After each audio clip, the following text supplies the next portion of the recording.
Hola, buenos días. Hello, good morning, everyone. Welcome.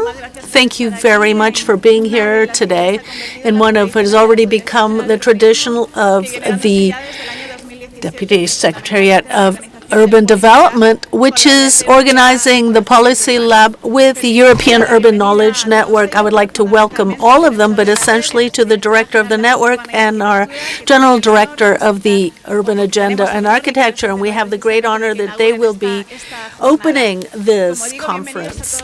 So welcome to all of you who are here in person, but also to all the people, and we know there are many who have connected online. We believe, and that's what reason why we're focusing on this topic, that everything related to urban resilience is not just a great opportunity, but also primarily, as we're seeing now more than ever, it's a need. We need to learn from the experiences put into practice by other towns, especially both internationally and nationally, and that's the key purpose of this conference, to learn so that we can prepare our cities in prevention, mitigation, and adaptation to the effects of climate change. Resilience is a key objective, and specifically the Spanish urban agenda is devoted on this. This Spanish strategies are going to be discussed throughout today. I don't want to take a lot more of your time. I would just like to be talking to you throughout the day, and I would like to once again thank you all for being here. And please come on stage, the General Director of Urban Agenda and Architecture, Maria Teresa Verdú, and the Director of the European Urban Knowledge Network, Marc Grisel, and we will give them the floor. Maite, you have the floor. Thank you very much.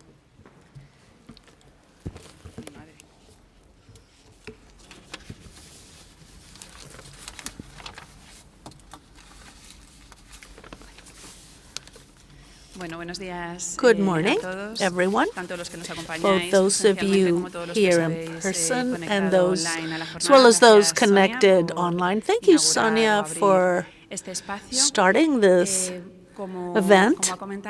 As she mentioned, this conference is a part of our collaboration with EUKN, which is a network of different European countries, so that we could share knowledge on various policies, urban policies. And this was set up in 2004 after a meeting of ministers on the matter. And since then, Spain has been a part of this network since the very beginning. The purpose of the network is to promote the sharing of knowledge. And one of the formulas that we use is creating these policy labs on urban policies. Specifically, the one today is about the resilience of our cities and their ability to adapt to climate change. Obviously, there is absolutely no doubt, or I hope no one still doubts, that the effects of climate change are increasingly extreme. We're constantly seeing this, but there are also the consequences are becoming increasingly extreme, and how cities are suffering this with a huge impact.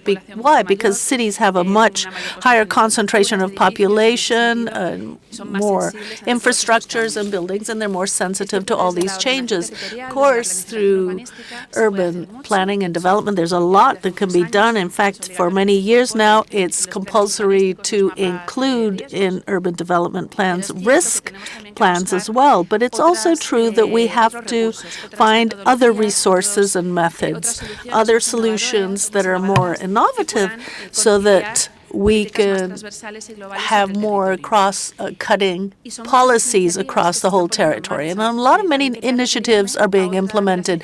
I would also like to refer to another initiative that the ministry is working on, which has to do with a directive for energy efficiency for buildings. And another thing that the European Union is working on to reach net zero carbon in 2050. And why am I referring this? Because cities are responsible for more than 70% of CO2 emissions, which in turn is the cause for many of the extreme events of climate change, and more than half, 35%, has to do with buildings. Not only that, but furthermore, cities consume most of the energy. More than 70% of the energy resources are consumed by cities. And in Spain, for example, buildings generate more than 32% of total waste generated by the country.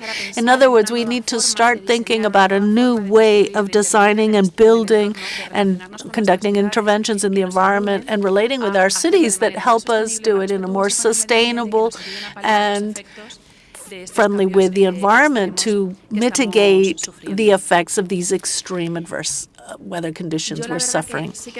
I do perceive that awareness of the effects of climate change is becoming more significant, especially in architecture, because after all, architects are the ones who have a more holistic intervention in the design of our cities. And as you know, very soon in May, there is going to be the Venice Biennale, and the motto this year proposed by the curator Carlos Roti says, intelligence, natural, artificial collective. His proposal is to fight against climate change through three intelligence: natural, artificial, and collective. The most important gathering of architecture that takes place every 2 years is also going to focus on climate change. As you know, that Spain has a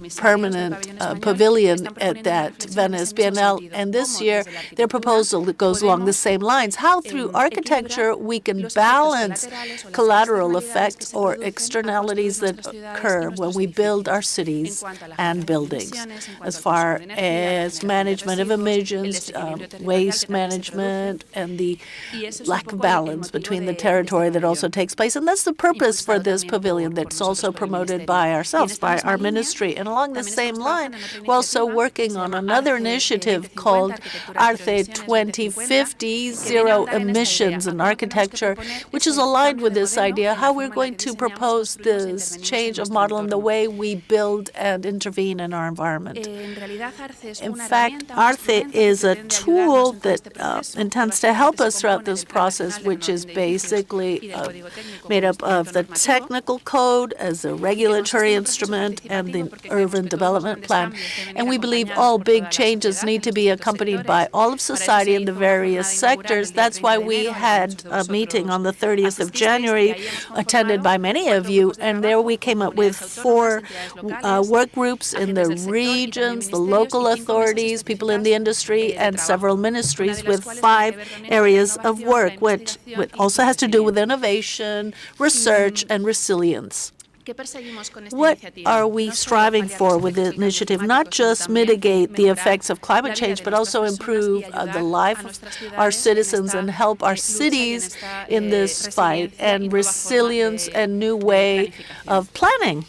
But above all, today I wanted to share with all of you an initiative that has named our ministry, that Sonia's already mentioned in her opening words, with the Spanish Urban Agenda. I hope many of you are very familiar with it already, but many people that are online and connected from many different European countries, I do want to very briefly describe what this is about. This agenda is our roadmap, our methodology, our guide to try to transform our cities, Spanish cities, bearing in mind these criteria of sustainability and resilience, and especially trying to improve the quality of life of people. It was set up as an urban national policy approved in 2019, and it's been recognized by the European Union during the presidency of Spain in 2023. And Spain is the first country in the European Union in having an national level urban agenda. And what's our aim with this urban agenda? It's a methodology which is voluntary, as I said, that can be implemented by local entities, although it could also be targeted by other actors involved in the cities. But the focus especially is on local agents, and it can be used to conduct the planning in a simple way with common language that also allows sharing knowledge among various cities.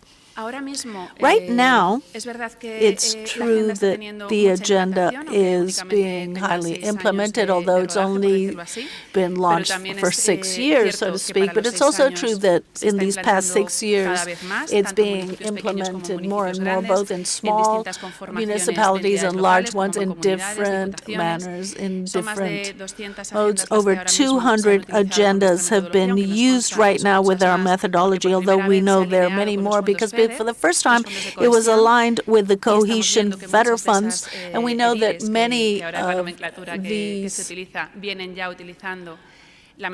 authorities are now using the methodology of the Spanish urban agenda. And why is the strategic planning so important? Well, as you know, concentration of population is growing in cities, but this effect in Spain is very, very stark. More than 81% of our population lives in urban areas. It will reach 88% by 2050, but Spain is the country in the European Union with more depopulated areas. 42% of our townships are at risk of depopulation and risk of actually disappearing. We need to rebalance this territorial lack of balance, and for this, the strategic policy is absolutely essential, especially, as I was saying, trying to review and update the traditional Spanish city model to the challenges that we're facing in the future, and one of them, of course, is climate change. And we've had a very harsh example in Spain of what the risks are. In the 28th and 29th of October, we had enormous floods affecting several regions, specifically the region of Valencia and many of its towns there. And these floods raised people, buildings, infrastructures. And at the ministry, we proposed measures to try to help, not just in the reconstruction and build back, but to make sure it never happens again. And we were based on the methodology of the urban agenda through what we called the reconstruction or build back agendas. These agendas are more simplified in the early stage, where all efforts are placed on diagnosis to know exactly what the situation of each town is, to identify the priorities they need to address, and to be able to accompany them throughout the process, especially trying to reinforce the capabilities of the cities for the similar types of disasters, which we hope will not take place, but at least to be prepared and try to regain normalcy as soon as possible. I don't want to take up too much of your time, because really what's important here is that you tell us about your experiences and what you're managing in each one of your entities. I would just like to add that the conference is going to be divided into two parts. The first one with international experts who will be coming on stage shortly. One's Mark Grisel, who's the director of EUKN, presents and then leads a roundtable. And the second part of the meeting, we're going to have representatives of other ministries. With us will be the Director General of the Ministry of Science, and also a representative from the Ecological Transition Ministry, from the City Council of Alcázares, Catarroja as well, representatives from academia as well, for example, from the University of Alicante, and also from the private sector with Luis Torino from EOSA. This will be moderated by Sonia Hernandez, who's the Deputy Director of Urban Policies. I think it's going to be a very productive meeting. I'm dying to listen to all of you. The parts where I won't be able to be here in person because I have to attend a meeting, I will be able to listen to you all online, like everyone else who is currently connected. With no further ado, Mark, you have the floor. Thank you all very, very much.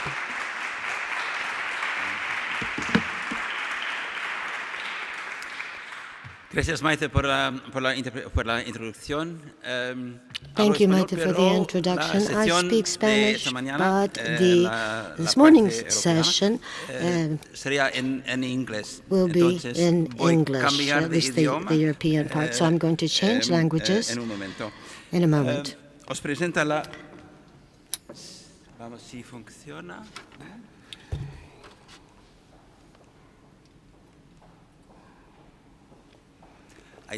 Hay siempre problemas técnicos, Siempre, yes. There are always technical problems. Okay, vamos a empezar en inglés porque So we'll begin in explicar un poco English now, because I'm going to explain a bit about this morning's program. Tenemos... Okay. I'll switch to English now. We had a speaker from a very interesting Greek town, which was also confronted with flooding. But unfortunately, he needed to go to hospital, and he is not. He wanted to present it. He became ill this weekend, wanted to present it online, but he actually needed to go to hospital this morning, so he is not able to give his presentation from the city of Trikala. That means that we have a bit more time for the 3 European presentations. I will kick off with an introduction. Now see if this works. Okay, I'll say next slide. Is that okay? I think, oh, it works, yeah.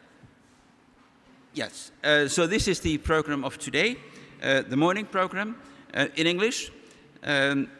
So we have, after my introduction, Birgit Georgi, who is a well-known European expert on sustainability. She will give an introduction also about the topic of the water-sensitive partnership. I will explain what that really means. Then we'll skip the presentation by our Greek guest, Georgios Katavoutas. Wish him all the best. And then we'll jump to Marco Taal from the Dutch Ministry of Infrastructure and Water Management, to take a bit of a broader perspective and to talk about the river water management, which is a big project in the Netherlands. And with that, I will... No, this doesn't work, I think. I don't know. This is the Spanish. Okay. Eso es el programa español, ¿no? This is the program in Spanish, the agenda in Spanish. Mediodía hasta las 2 de la tarde. From 12 to 2. Let me see. I click, but it doesn't work.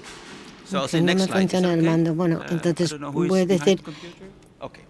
Siguiente transparencia. Next slide. Siguiente transparencia, por favor. Ahora. It's my pleasure. Es un placer darles la bienvenida a nuestro Policy Lab de hoy. Todo tiene que ver sobre cómo prepararse para acontecimientos meteorológicos debido al exceso de agua o demasiado poca agua.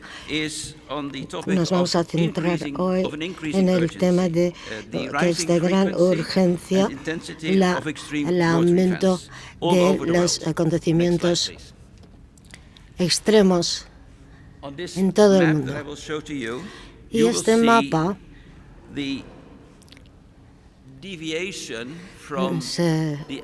refleja la desviación de la media que se ha registrado en todo el mundo desde 1940 hasta hoy.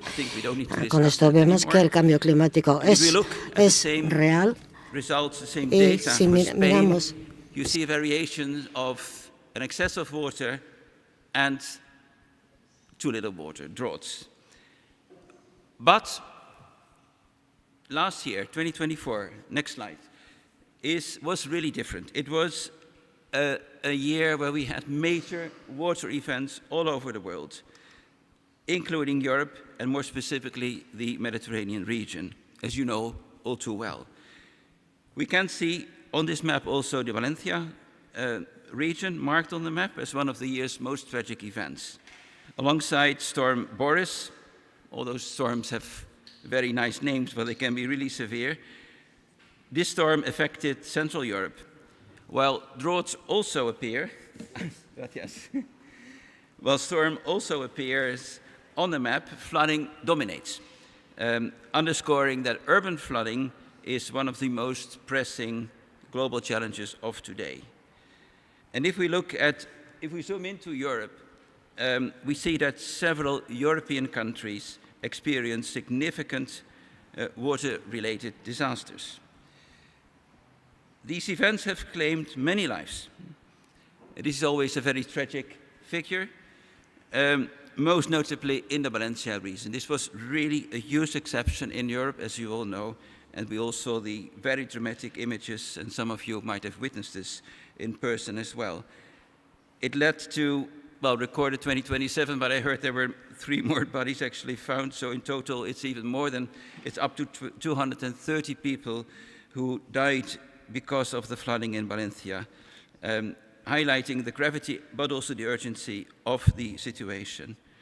In terms of economic impact, the data we have seen so far also show the huge costs that were involved. Here again, the case of Valencia is particularly striking, and the estimated damages have reached more than 16 billion euros, reflecting the state of the catastrophe and the need for further robust long-term mitigation strategies.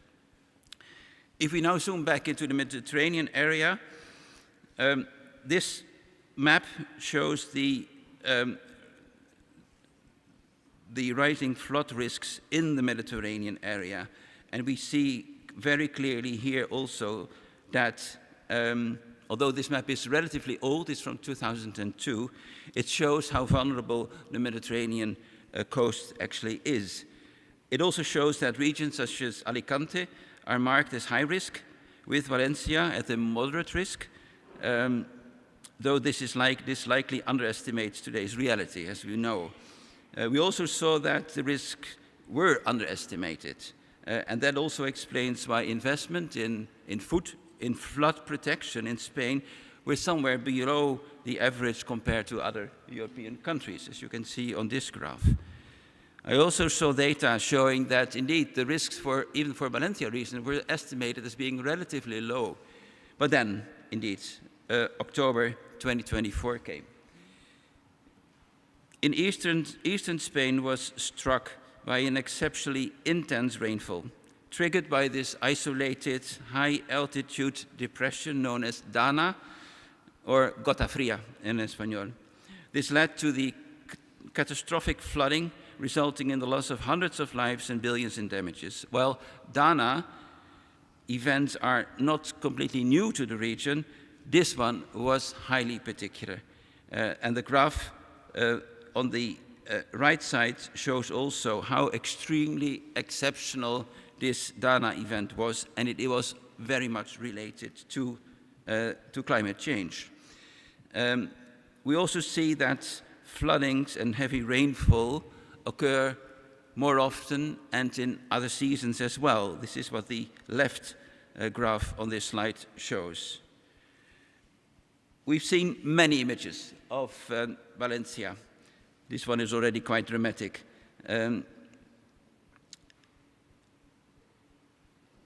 If we look at these images, if we see, we can take some conclusions from what happened in Valencia. Of course, this is still under investigation. We see that aging and inadequate draining infrastructure, residential development in flood-prone zones, a lack of effective early warning systems led to these dramatic events.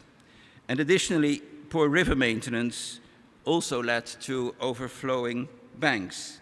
The Turia River, despite its canalization, nearly overtopped, while other rivers and thermal streams burst their banks, inundating roads, homes, and farmland. A critical missing piece in the region's floods preparedness was the lack of integrated nature-based solutions. We will talk about this quite a lot this morning, which have shown to significantly mitigate flood impacts.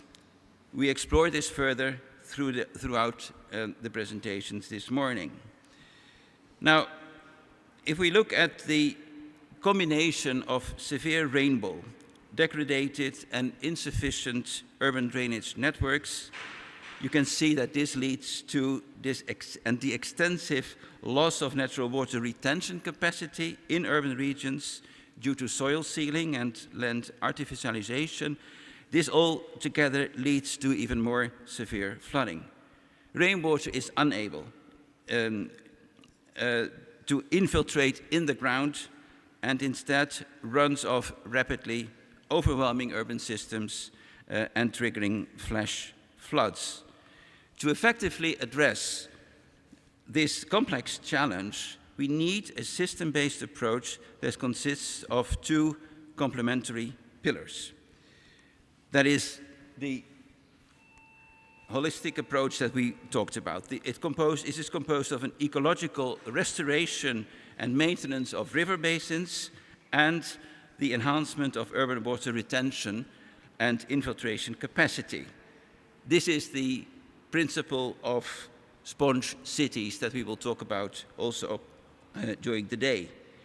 On the river restoration front, Europe offers several instructive models. And now we move to a more positive approach, basically. We will here showcase three exemplary initiatives. Loire, Grandeur Nature in France, making space for water in England, and room for the river in the Netherlands. And Marco Touw from the Dutch Ministry will talk more about this Room for the River program. We can see a rendering from the Dutch initiative with our Dutch speaker a bit later, as I just said, but let's have a look at the water for the river, the Loire Grandeur Nature Plan. It's composed of different phases, actually. The first phase was from 1994 to 1999. The program's initial objectives were basic but vital: protecting lives by reducing flood risks, ensuring sufficient water supply of adequate quality, and restoring ecological diversity. From the outset, it adopted a participatory governance model involving local communities, farmers, scientists, and decision makers. Then, the second phase, from 2000 to 2006, the focus shifted to enhancing the river's natural landscape. This stage also marked the beginning of EU co-financing via the European Regional Development Fund, ERDF. And then, from 2007, I'm still there, to 2013, the phase reinforced flood risk management and ecological continuity. By removing dams and obstacles, fish migration and overall biodiversity improved. Scientific monitoring was also introduced to support evidence-based solutions. And then, from 2014 to 2020, the emphasis moved to sustainable water resource management, further reducing flood risks through ecosystem restoration and the reactivation of historical flow paths. Public engagement also remained central.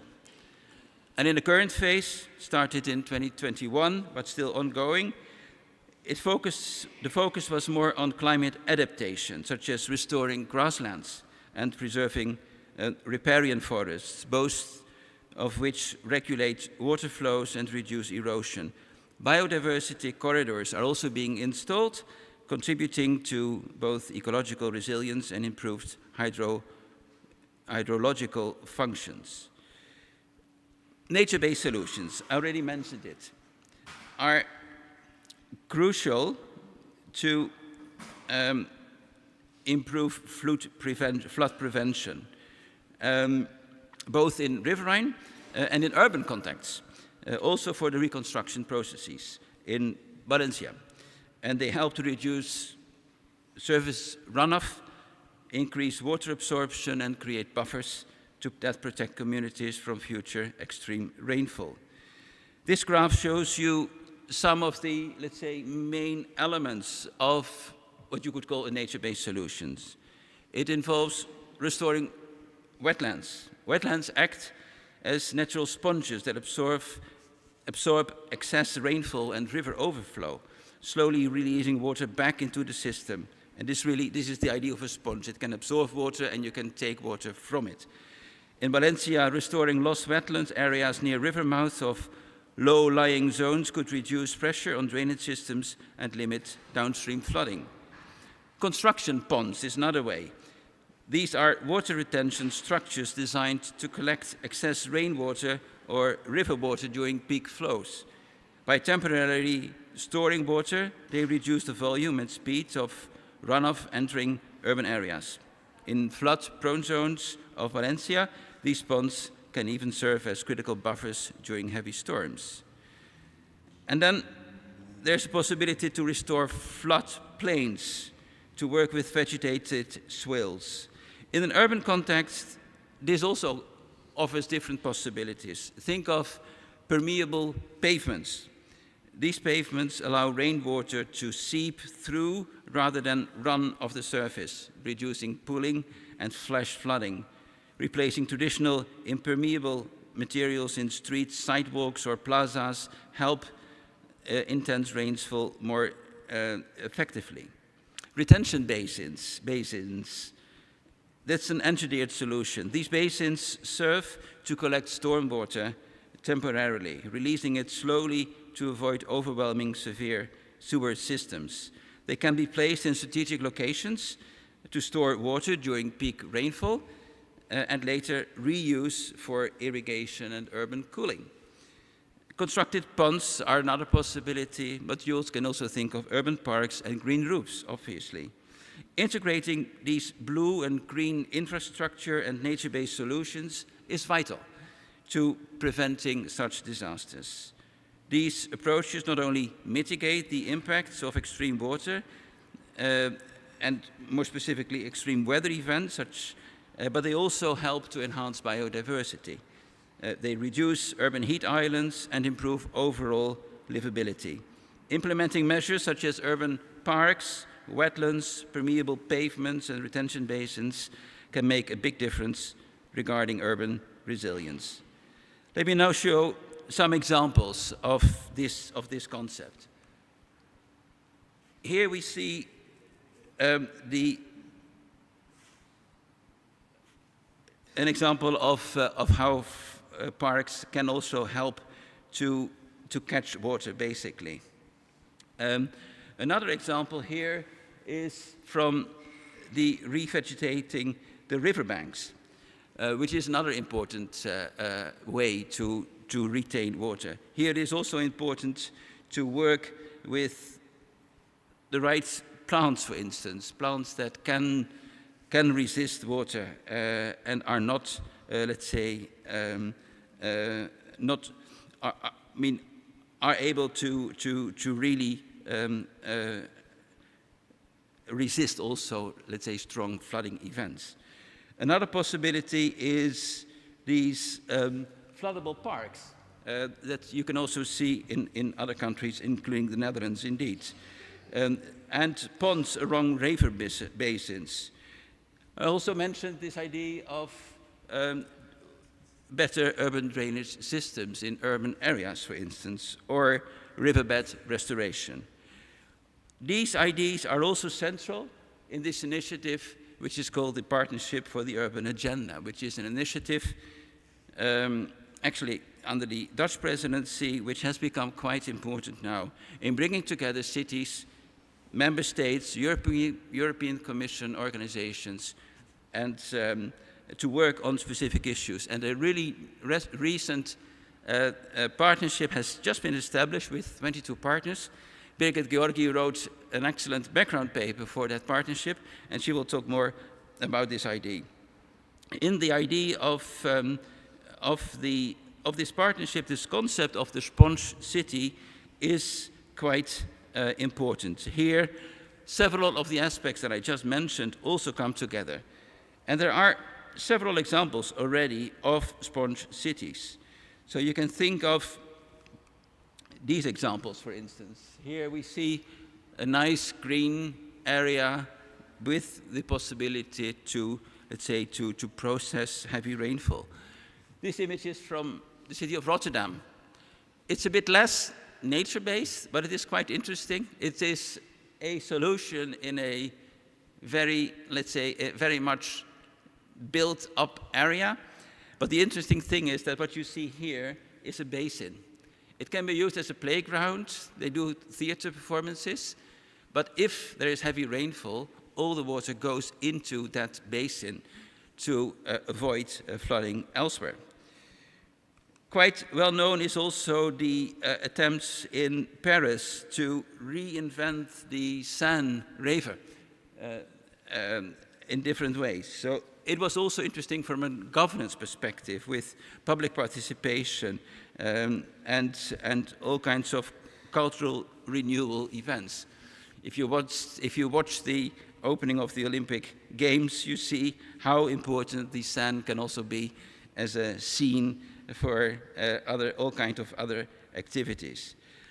A very interesting example I was able to see recently, and Eduardo de Santiago was there as well, is the city of Bydgoszcz in Poland, which is also a sponge city. It's on the crossroads of different rivers, and they really managed to work with water in the city, also for recreation, but at the same time, it also really implemented this idea of a sponge city.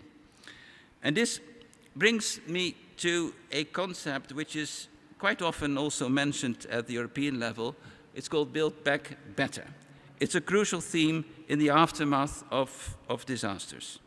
This concept emphasizes rebuilding communities in ways that enhance the resilience to future calamities by reducing vulnerabilities and incorporating disaster risk reduction measures to recover efforts by promoting the idea of bouncing forward to a more sustainable future rather than merely returning to a previous state. We all know that financing remains a significant challenge, especially for medium-sized cities and regional authorities. Innovative governance models, cross-sector collaboration, and strategic policy integration are essential to secure funding and implement effective and resilient strategies. Europe is taking a big step forward, but I wanted to show you also some of the examples of building back better, like here in Slovenia for the river management, or here in Germany. I don't find it the best example, to be honest, but this is how it was during the flooding, of course, and on the right hand, you see how they rebuilt. I think they could have done a better job, to be honest, by using much more these nature-based solutions. But there are other examples that we also might cite. I hope in the Valencia region they will do a better job. But what I said, at the European level, there are different ways to support cities, regions, member states in building back better. We have the European missions, which are funded under the program of Horizon Europe, but there are also other funding schemes that help different authorities to work by using European funds. The LIFE program, there's the Interreg program. I know that some of you already worked within the context of Interreg programs. There, of course, is the European Regional Development Fund that I already mentioned, but there are also others that we just have here. The Just Transition Fund has also been used quite successfully here in Spain, and others like REACT EU, the Recover and Resilient facilities, of course. Spain has been successfully using these funds. In this perspective, it's also interesting that the midterm review of the current cohesion policy that just was published last week explicitly mentions the need to build a water-resilient society. And you can read the quote here on the slides. It will, of course, that we will share with you a bit later. Despite all these efforts, significant obstacles, however, remain, and fragmented governance, a lack of coordination between administrative bodies, inadequate policy integration continue to hinder large-scale implementation of resilient strategies. Ultimately, it is incumbent upon regional and local authorities to take decisive action. Here I wanted to mention the case of Trikala, which is this mid-sized municipality in Greece, which is a very interesting example. I hope that we will be able to share the slides later, because after the severe flooding in 2023, Trikala also rethought its flood management strategies, installing rainwater drainage systems in historically vulnerable areas. This proactive approach has significantly improved in this relatively small city flood resilience, demonstrating that with a political will and community engagement, substantial progress is indeed achievable. As we confront the escalating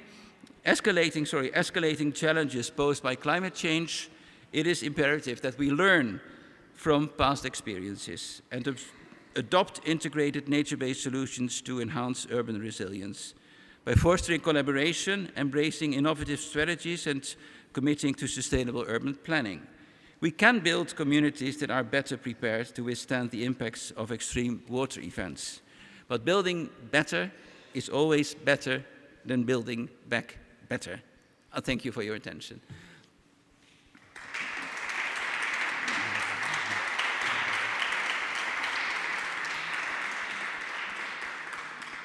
And with that, I'd like to invite here to the floor Birgit Georgi to tell us a bit more about the Water Sensitive City initiative at the European level. Birgit, the floor is yours.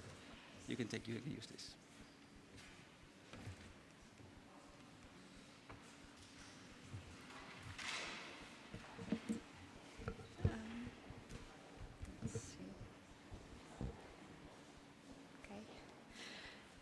Muchas gracias, Mats.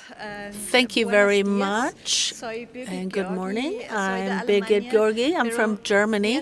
My Spanish, unfortunately, is not very good, so I will switch to English. How Mats already told, I have worked for the Urban Agenda, the new thematic partnership on water-sensitive city. I was the one looking into the subject, what is at stake, what is the situation, and what should the partnership pick up. And much of my presentation will, of course, be based on that work. Although there are so many results, I cannot really present them all. Is it closer? Okay. Oops. No, it's falling. Doesn't hold, really. Let's see. And at the same time, I work as an urban adaptation expert, and generally I support directly cities, regions, also companies more and more in my home country, but also across Europe in European initiatives. And the question at stake is actually, how can we make our cities resilient? We have seen all the events, these terrible events which have happened and which probably will even increase in the future. And for today, I would like just to focus a little bit what are the underlying causes of cities' water challenges, and then going to the topic of do we need a transition, and what is a transition towards a water-sensitive city, which reflects on different levels, the local level, the regional level, but then also higher levels, national, EU, or maybe international level.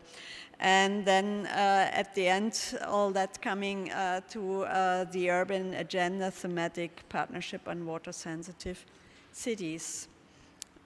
Knowing the underlying causes.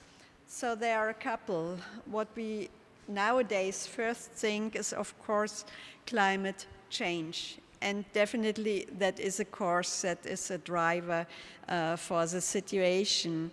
And this table you see is from the European Environment Agency, from their European Climate Risk Assessment published last year. And I have just picked the data for Southern Europe here. And we can clearly see that the trends of the past continue. So also in the past we had already the increase of temperature, the increase of heat waves, a decrease of total precipitation, but on the other side increase of heavy precipitation and increase of droughts. And all this is supposed to continue and to become even stronger in the future. But there are more underlying causes for our challenges, and that is urbanization and the lifestyle coupled to that urbanization. Urban sprawl has already expanded by 35 square kilometers in floodplains. Between 2012 and 2018, I assume this trend has still continued. I can still observe it here and there, but one has to question, why does that happen? Why do we make us even more vulnerable as we are already? And of course, urban sprawl brings also the soil sealing, these impervious surfaces, which bring up all this urban flooding because the water cannot drain into the ground. Yeah, and also we see the population living in floodplains has increased by almost 60% in urban areas from 2011 to 2021, which is just a decade. What else? Also the status of urban water infrastructure is questionable in some places. So they range, the average sewer age ranges between 40 years up to 90 years in London. So what happens there? What about leakage? Do they really fit the water load they have to take on nowadays? So that also causes problems. And then another thing, also other sectors, not just urban, need water. Think about agriculture, which actually needs even more water than urban areas. Or think about tourism. I think in Spain you have your experience with that, what's water consumption and tourism in the areas. And all this competes with the urban areas. So you are in a competition for water. And finally, I want to mention there is also a lack of integrated water management approaches. How the governance of water is currently done is not optimal in many places right now. All this together, and probably also more factors, lead to the question how we want to deal with water in the cities in the future. Probably the business as usual approach does no longer work. So in the past we have supplied water for drinking, eventually irrigation. That was the focus, and the other focus was on getting rid of sewage water, getting rid of storm water as fast as possible. But with all these water laws that does not longer work, so we need a kind of transition towards a water-sensitive city, where water is no longer the problem, but water is rather the solution, because it's also a resource. And how can that be done? Mart has already brought up many interesting examples and pictures. You probably have already heard from the sponge city concept, which brings it nicely together, which includes all the elements of a water-sensitive urban design. Originally, it was invented in China, in Chinese cities, and then spread across the world. What is it basically? So in the best case, all the water which comes down to the city stays there, but without harming. And that requires a set of multiple measures which store the water, which drain the water in the ground, because it can drain into the ground and refill the groundwater. But there are also technical solutions to store water for dry periods when you need to water the vegetation again, and then you can reuse it. And while you have that evapotranspiration by the plants, you even cool the city then. So it's re-establishing a kind of natural water cycle, but in an urban setting.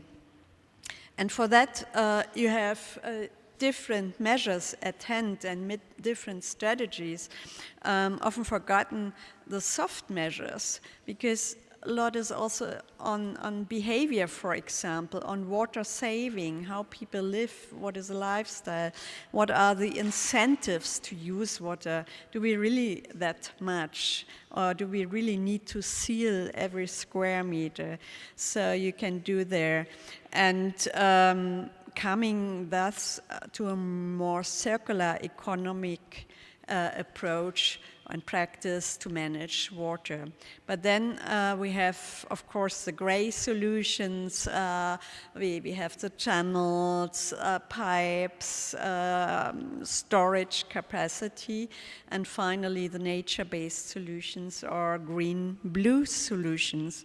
And they are extremely popular and find high attention. And there are different types. Also, Mart showed you some of these, but I would like to cluster them a little bit. So, of course, we have the traditional green and blue infrastructure, which can take up water, for example, also green roofs. They can store stormwater, at least temporarily, until the peak is over, and then release the water so that our canalizations still can manage that. And then we have the so-called sustainable urban drainage systems. It's a kind of combination between natural elements and technical elements. So you build, for example, some storage capacity in the underground, but above you have it greened. You can collect the water, you keep the water, it can drain into the ground, or it can be used later on to water the trees and so on. We also know ecological engineering technologies invented long before we talked about nature-based solutions. But stabilizing rivers, for example, and hills, they can be very useful. And finally, I've picked one. I don't know if it is nature-based. I think yes, in my personal definition, it's about living with nature or living with water.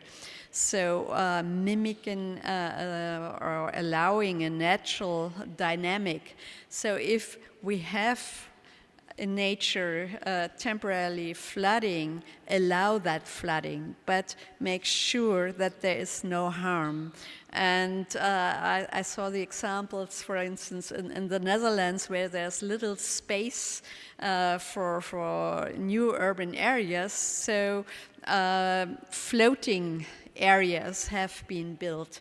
So they still allow the water level to increase and decrease, but you have your houses there, and there is no harm.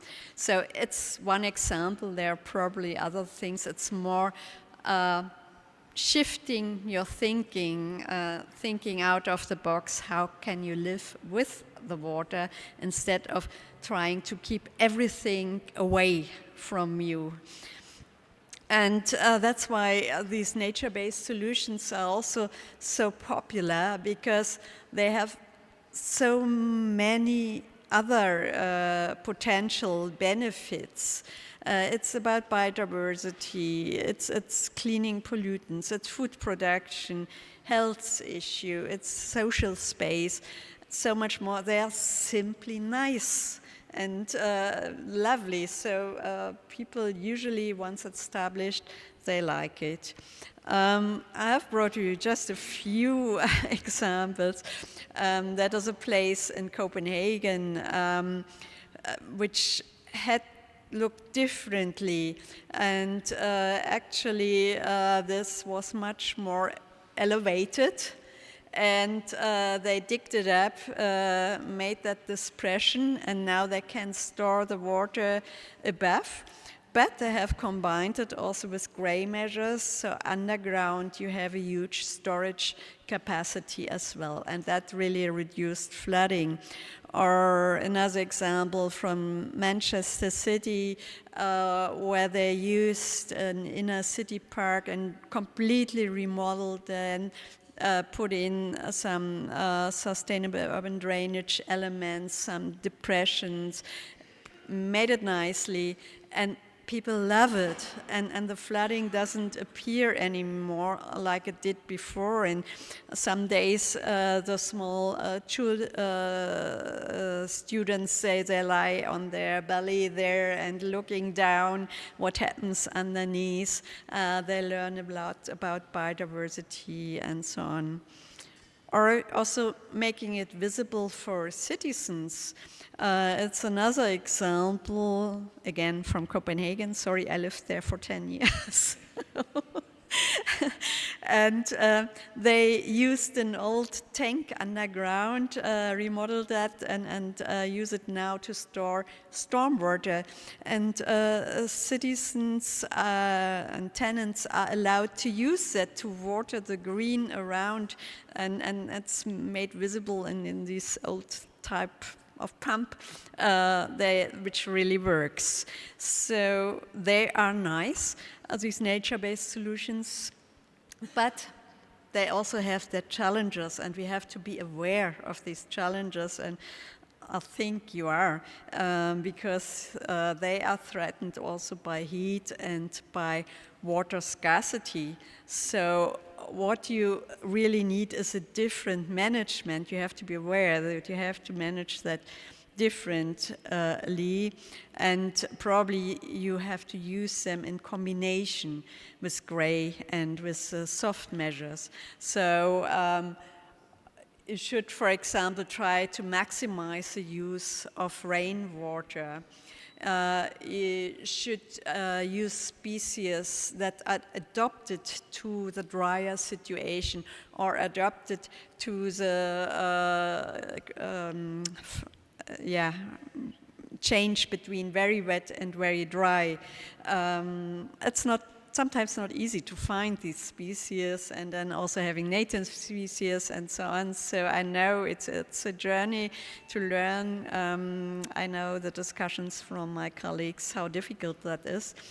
And then it seems, in particular in cities, use grey water recycling, smart irrigation, and sustainable urban drainage systems. Having said and shown all these single solutions, but don't forget the city is a system and water flows, and it doesn't matter if that is where it comes from, it flows through the whole city. So a single solution at one place may not solve your problem. Rather needed is a city-wide plan. And again, here in 2011, Copenhagen was heavily flooded. They don't have a river, but they have been flooded just by 15 minutes of torrential rain. And afterwards, they decided on the so-called Copenhagen Cloudburst Plan. And what they did, they considered the whole city, identified more than 350 projects to work around in the city, which are interconnected, so considering the flow of water. And then they decided we want to do that over 20 years, not at once, but we have that plan. And we do it step by step, each year a couple of projects. But because they have that holistic plan, once they do an intervention in one part of the city because maintenance work or something new to be built or renovated, they can look into that plan and see, okay, we have planned a cloudburst measure there, and now is the right time to integrate that because we are anyway working in that area. And so that decreases then also the costs, but it's still a citywide plan and system. And that is also important in terms of governance. You need a multi-stakeholder approach because the city is actually a patchwork of private places and of public places. If you only try to install measures on public space, that wouldn't be sufficient. Water is flowing, doesn't ask, is that private, is it public, whose place is that? So you really have to work together between the different stakeholders and also with the different sectors I have shown earlier. And then even more, cities are not in isolation. There are regions, they are in a much bigger regional context. Here just picking up the flood risk plans from the River Rhine, and if zooming in. So what should a single city do if all this water load comes there, so it cannot manage all that water load? What is really needed then is a regional approach, because watersheds are not the same like administrative areas, so we have to work together in a much broader way, and my Dutch colleague will follow up with that perspective later on. And going even a level higher, governance at national level and in the EU, because this level can provide you a supporting framework or a hindering framework. If there are obstacles, there are also. So, but that comprises policies, regulations, funding opportunities, research, knowledge provision. So to enable water-sensitive cities. And then on the other side, there are the cities that need to implement that action on the ground. And that shows that, in a way, both need each other. So the cities need a supporting framework, and the national level, the EU, needs the cities, strong cities, knowledgeable cities that implement the stuff, actually. Going just briefly on the EU framework, what is there? It's, of course, the Water Framework Directive and the Floods Directive, and cities are not directly included, but then can be included by the national level or by the regional level who is managing these plans. So that's a great opportunity to make that work. Then maybe also to mention the Urban Wastewater Treatment Directive. There has recently been recast, and while that focuses much on quality, in the future it includes also some quantity topics, and it requires integrated urban wastewater plans, and that's a nice coincidence and could be used also by cities to move forward. And quite new there, or picking up again, is that European initiative from the Commission to establish a European water resilience strategy. There has just been a consultation on that. Let's see what the next steps is, but that will provide then, or it's intended to provide a multi-annual roadmap towards water resilience in the EU. And then, always interesting, funding opportunities. Matt told us already some of these.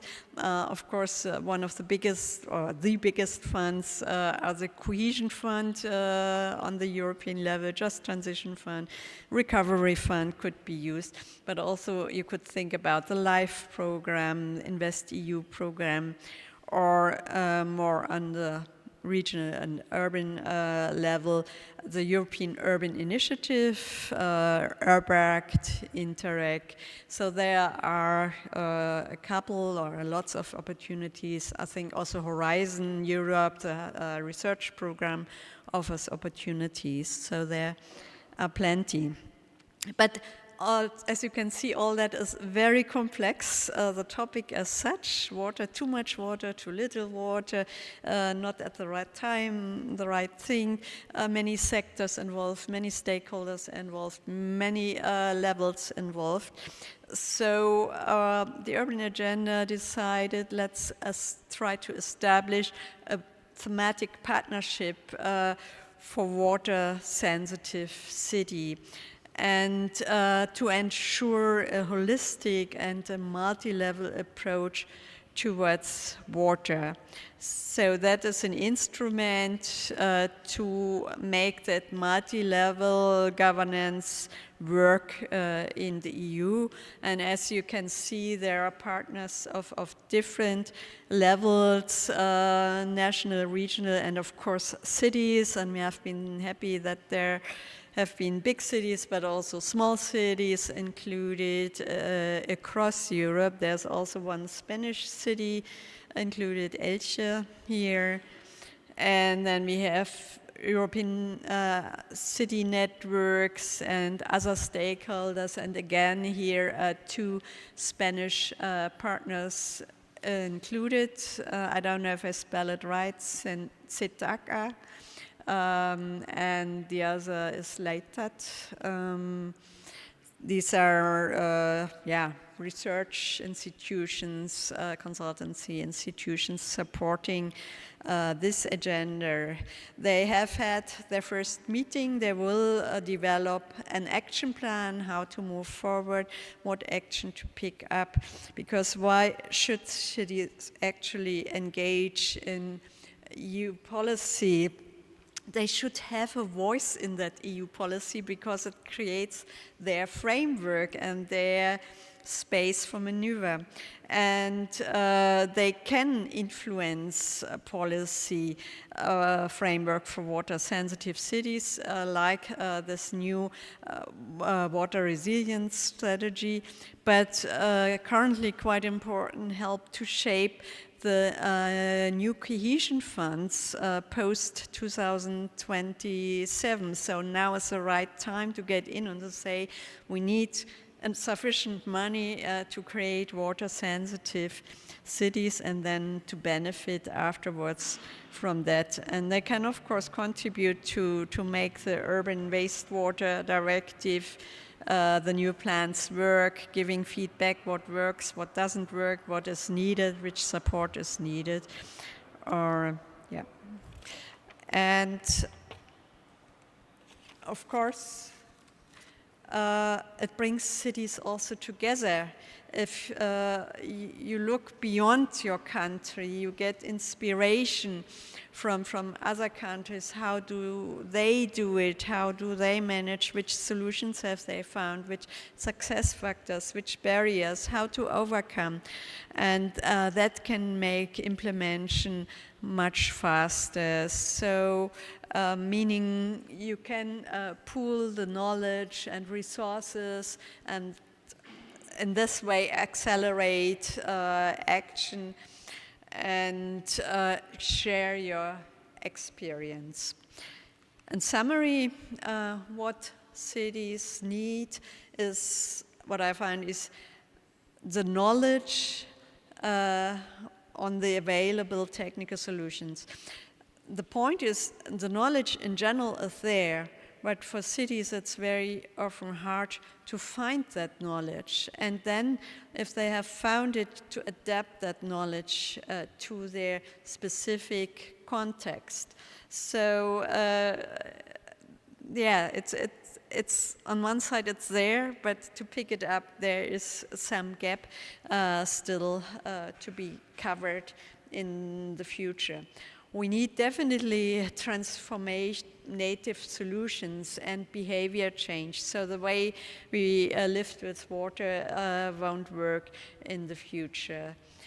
We need awareness on that topic among the ones who do water management, but also the ones who do urban development, tourism, businesses, health sector, to create more awareness for that topic so that it can be much better integrated. And as said, we need multi-stakeholder and multi-level collaboration and innovative finance. Yes, we have actually in Europe quite some fundings. What I again observe very often is how does that is accessible to municipalities.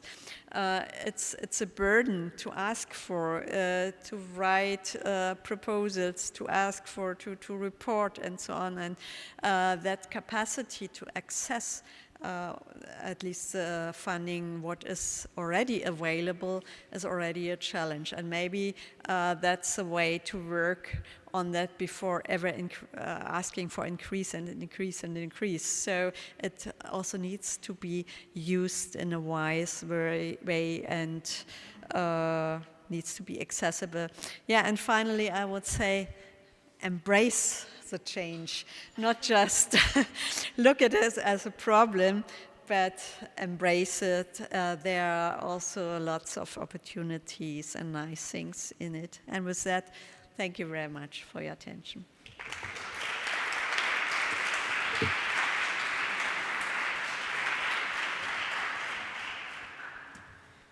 Yeah, thank you so much, Birgit. Interesting indeed what you presented. This new partnership of the Urban Agenda has just started. We were in touch with them, but they said, well, we really just started. We need to develop our action plan. But I would, if you are interested in the topic, and you are because you are here, I would like to invite you to follow that partnership on the website of the European Urban Initiative. If you Google Urban Agenda for the EU, water-sensitive cities, you'll find it immediately. The city of Coimbra in Portugal is leading this partnership. And they need to come up with proposals for, well, some of the aspects also that Birgit just here mentioned. Better knowledge, better funding mechanisms, funding possibilities, and ultimately also better regulation. It was interesting that there's a bit of an overlap between our three presentations, but that was actually on purpose. But now I would like to invite to the floor Marco Taal from the Dutch Ministry for Infrastructure and Water Management. We had some discussions, Marco and me, and also with Eduardo Santiago, about should we invite him, yes or no, because his perspective is slightly different. It's really at a higher, let's say, spatial scale. But my reasoning was that you can have a super sponge city, and this was also in Birgit's presentation, but if the river management is not in order, the sponge will not function. So we do need also, let's say, good river water management. And the Netherlands, a country below sea level with many, many rivers. If you look at the maps, it's a huge delta area. And we do have some experience, but we also had some surprises that we needed to deal with in the past. And this is exactly what Marco Tal will talk about. So Marco, please, you can come here to give your presentation. The floor is yours. Yeah, the next one. Ja, dat is gewoon dit. Zie je het? Ja, oh, je doet het zo. Ja, ik doe beide. Ja, echt. So, okay. Let me see.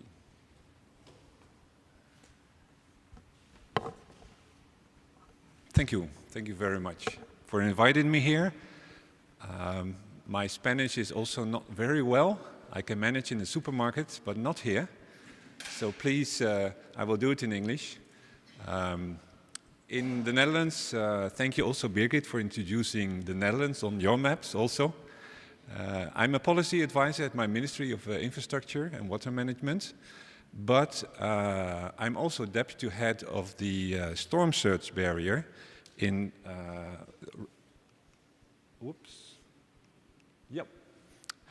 I'm also a member of the operational team of the storm surge barrier, which is in the west of the country.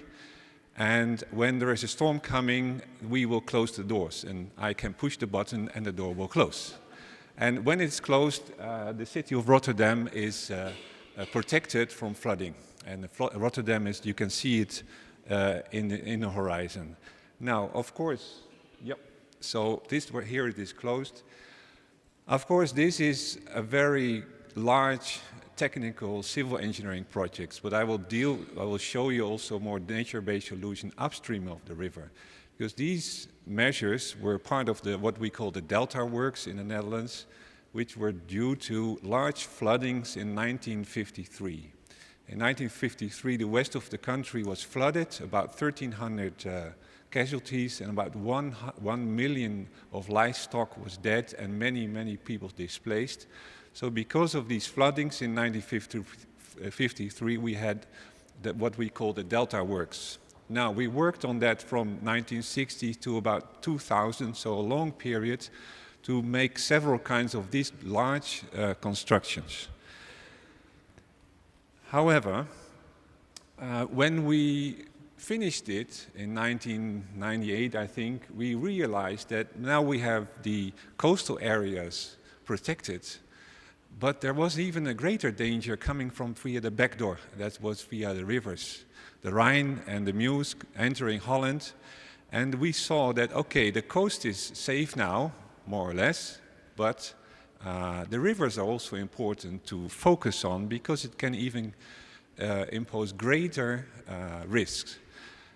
And that's where I'm going to take you with it, because there's a program made for that, Room for the River, and I will show you on what we thought of. Now, I will give you a short introduction of the Netherlands. Yes, it's below sea level, but I will show you some more aspects of river of the Netherlands. I will talk about Room for the River.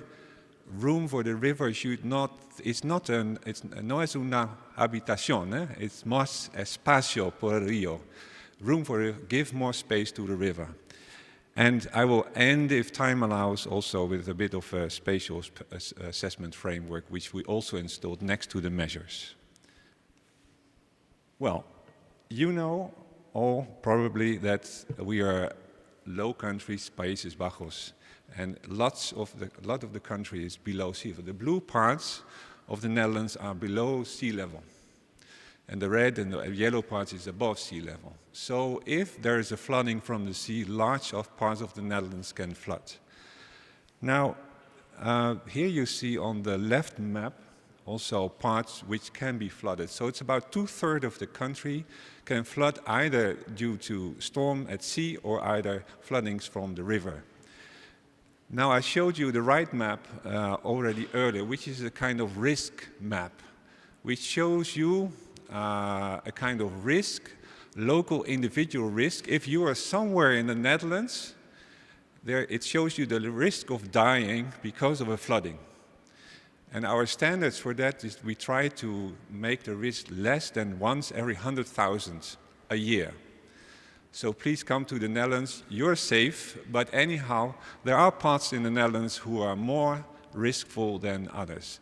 So you see the green areas, which are really good now in standards of safety and risk due to the Delta works.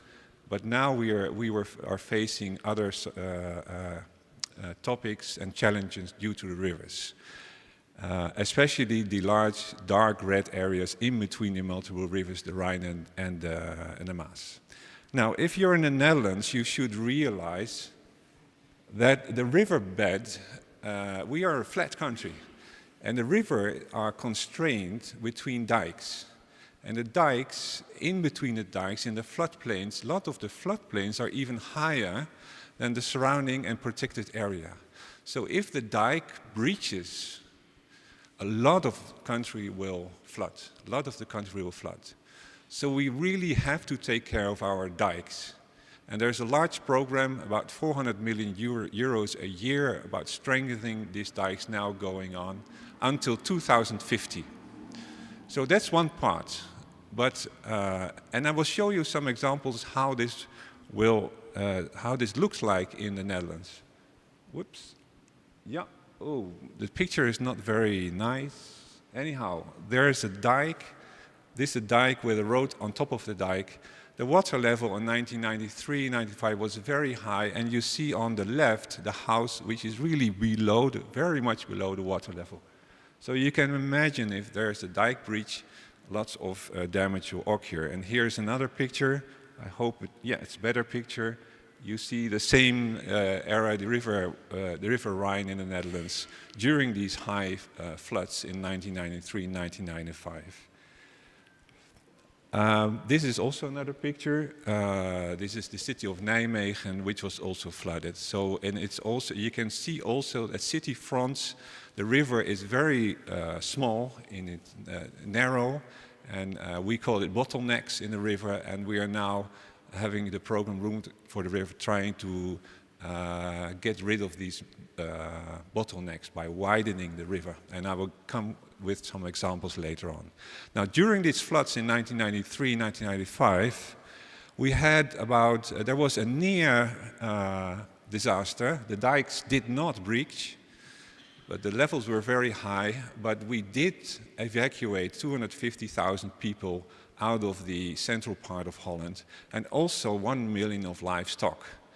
So just to avoid the damages because of the flooding, fortunately no big disaster happened, but we realized, okay, we have to start strengthening our dikes, and we try to give the river more space.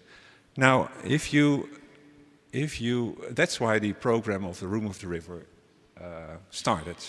If you build dikes, this is just for research, it's not an actual dike, but if you build a dike, you can, of course, raise it. You can make it higher. But if you make it higher, you have to also widen it. You can do that in certain areas, but not everywhere. For example, where there are lots of houses. Yeah, so if you raise a dike in this location, you have to demolish the houses, or you have to make special structures inside the dike. So that makes it a bit difficult. And also near city fronts, where cities are very close to the river, you don't want to build a high wall in front of these houses, in front of, so you look at the wall when you're in the front of the city and you want to view the river, that's better. So instead of building dikes, yes, we have to strengthen them, sometimes we have to raise them, but instead of strengthening and raising our dikes, we started the program Room for the River.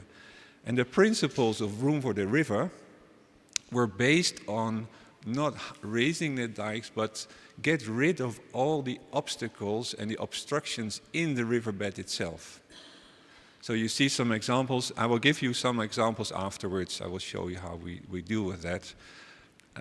So not only getting rid of all the obstacles, but also lowering the floodplains, digging new channels, for example.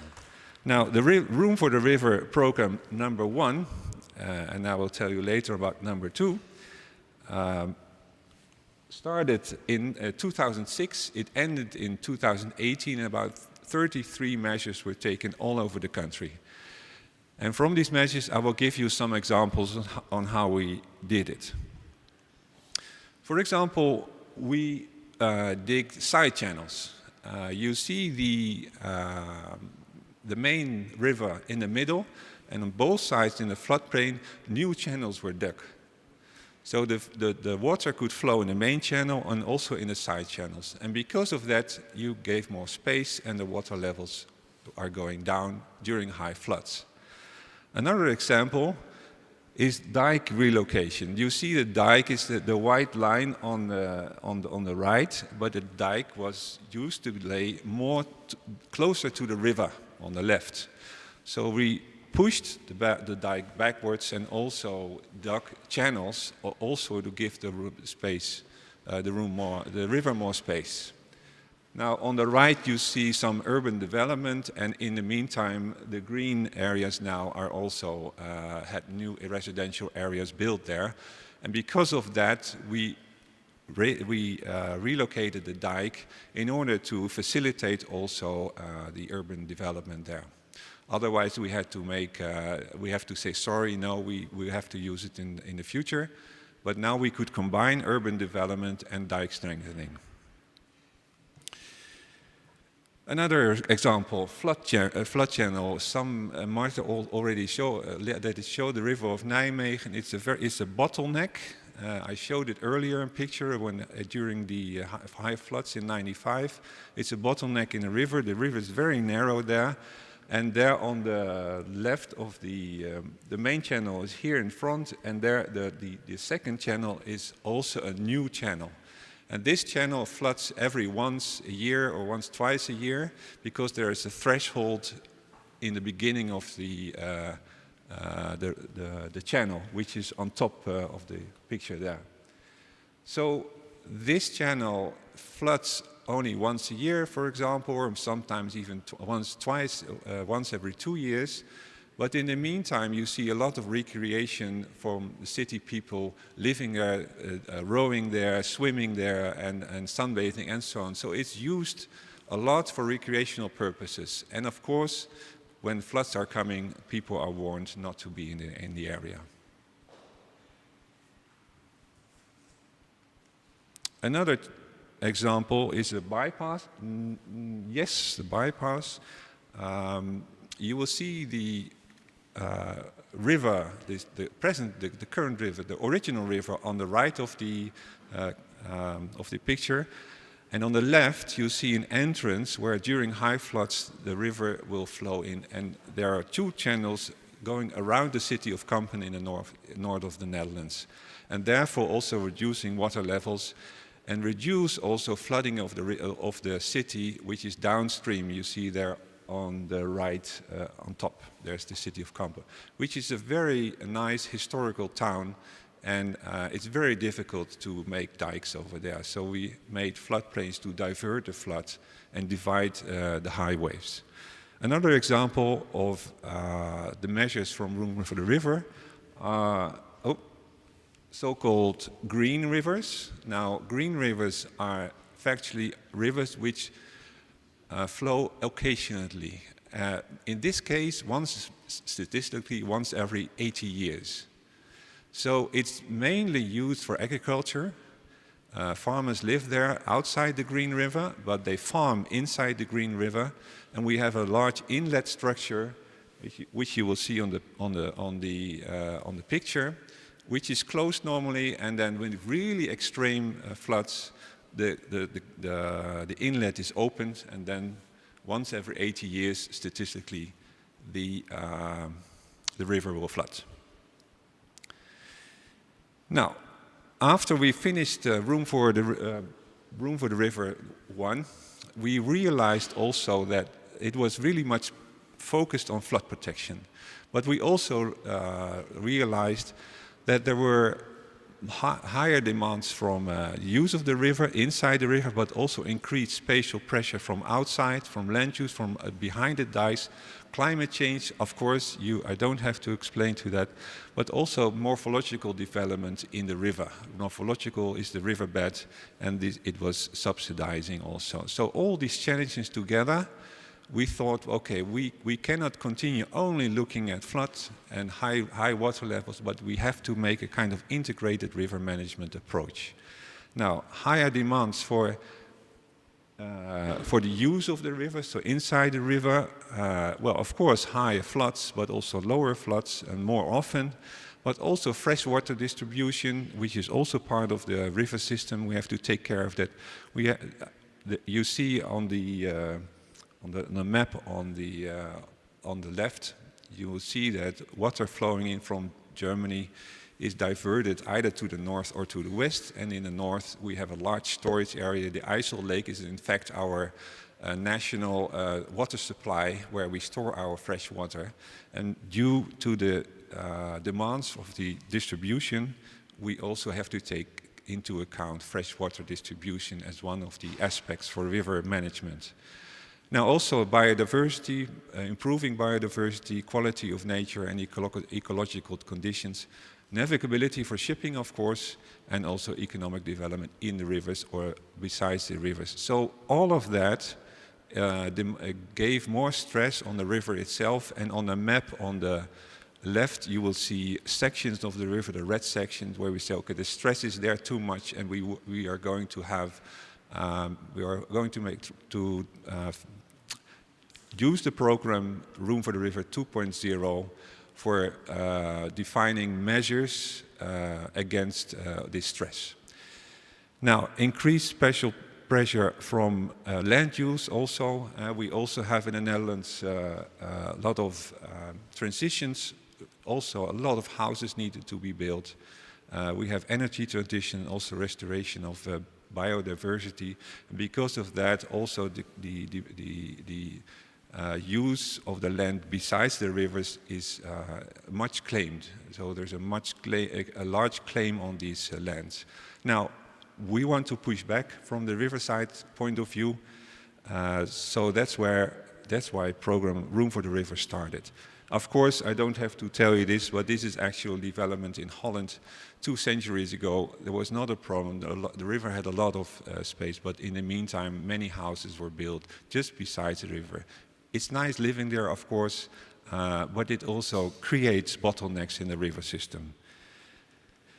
Now, if you work with rivers, you will always, don't forget, I always say, don't forget the riverbed. Because the riverbed is part of the river. A river transports not only water, but also large quantities of sediments. If you do something in a river, the riverbed will react. And what we did in the past was narrowing the riverbed. And because of that, the riverbed was eroded and degraded. It became lower and lower. Now, you see a map on the left. The more red, you see more degradation, more erosion. And we are going to tackle this problem also in the Room for the River 2.0 program. Now, if you were talking about bed degradation, you have to, that's not only it's good for water, for flooding, because the water level will go down, but it's not good for navigability, for the groundwater table, so you don't have enough water for nature, but also for agriculture. So because of that, in Room for the River, we are trying to reverse the erosion by measures. And that's why we started Room for the River 2.0. Last week, we had our minister starting officially the program. So I can now start with the program itself. Now, so compared to number 1, Room for the River, number 2 will not only take into account high water levels, but also low water levels. We will look far ahead, 2100, 2200, and we do that in an integrated way. It's also a large program because it's a collaboration between 3 ministries. 6 provinces, 9 water boards, and all the municipalities along the river. So we had, our governance is quite complex. We have a lot of debate going on and meetings, of course. But anyhow, we manage because we have to in the Netherlands. We have a large history on collaborating on water management issues. Now, in Room for the River, we have one big priority is giving more space to the river. And at this point, you see a map. Blue is the river basin itself, the Rhine and the Meuse, but the red and the purple areas is now actually behind the dikes, reserved areas where there is regulated use. There is you cannot build housing estates or industrial estates or municipality or housing. So there are restrictions on the land use of these areas. Now this is already implemented, the red and the purple, but we are going to look if there are more areas which should be added to imply restrictions on use of the land. Now, some examples on that. This is when just near the border of Germany.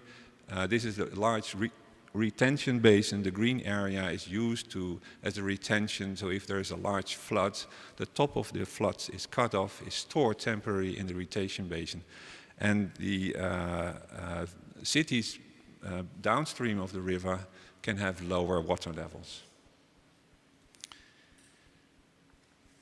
You can do that with retention, but you can also do that with other examples. Again, dike relocation. The dike was very near to the river on the left, but the new dike is there on the right. And it's used for farming, but once in a while it is also flooded. And we have another example for that near the south. This is also a large floodplain which acts as a kind of temporary storage of water. Here you will see the river on the right. The road there in the middle, there are actually also inlets for water where the water can flow in the large area. Now, short on riverbed erosion, I will not deal that in very much detail, but we are also have challenges with the riverbed erosion, as I already told you, and the concept for that is a kind of multiple channel approach. In the middle you have the original channel, but if you divide the water in multiple channels, you can have, it will reduce the erosion capacity of the main river.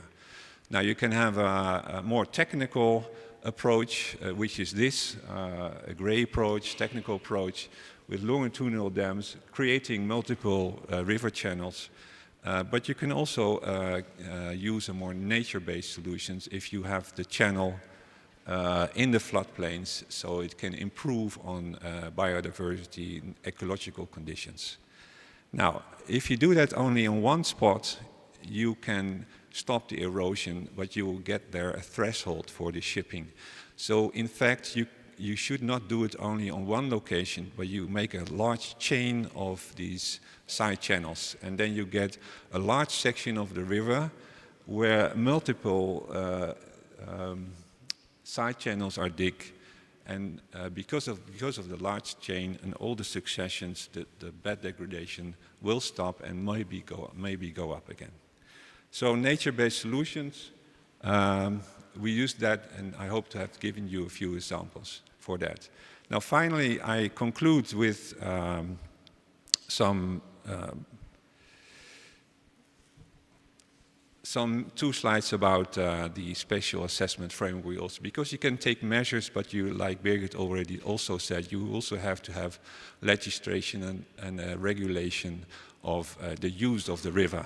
And one important aspect of that is that our government recently in a coalition made a coalition agreement that water and soil are the basis of spatial planning.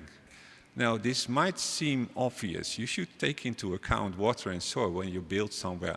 But like Birgit also already said, it's not that obvious. You see that a lot of housing is still built in floodplains. But not only in floodplains, also in other areas which are vulnerable to climate. So we said, okay, before we decide on large new construction works, we take water and soil in the heart of the decision making. Now that counts for building the 1 million houses we need in an extra in the Netherlands, but also in energy transition and restoration of biodiversity. So we developed a few maps and tools for dealing with that, risk maps, to before you start building somewhere, please take care into account these kind of risks. Now, finally, also we also have a spatial assessment framework, which helps water and soil to guide the spatial developments.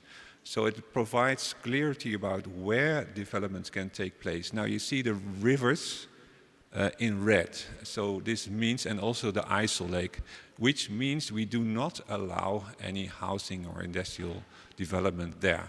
There cannot be built any further housing just because of the flooding. It's an obvious solution, but if you have to put it into legislation, otherwise there are always municipalities who will build because it's nice to live next and near to a river, of course. So these are measures which should combine together with all the other measures. And to conclude, well, I would like to say, but the message is already clear, I think, to you, combat climate change, not only in the city, but also in the river basin, and work together with all the stakeholders involved. Now, think about nature-based solutions because they offer much synergy for all stakeholders and river functions. So I say thank you for your attention. Yeah.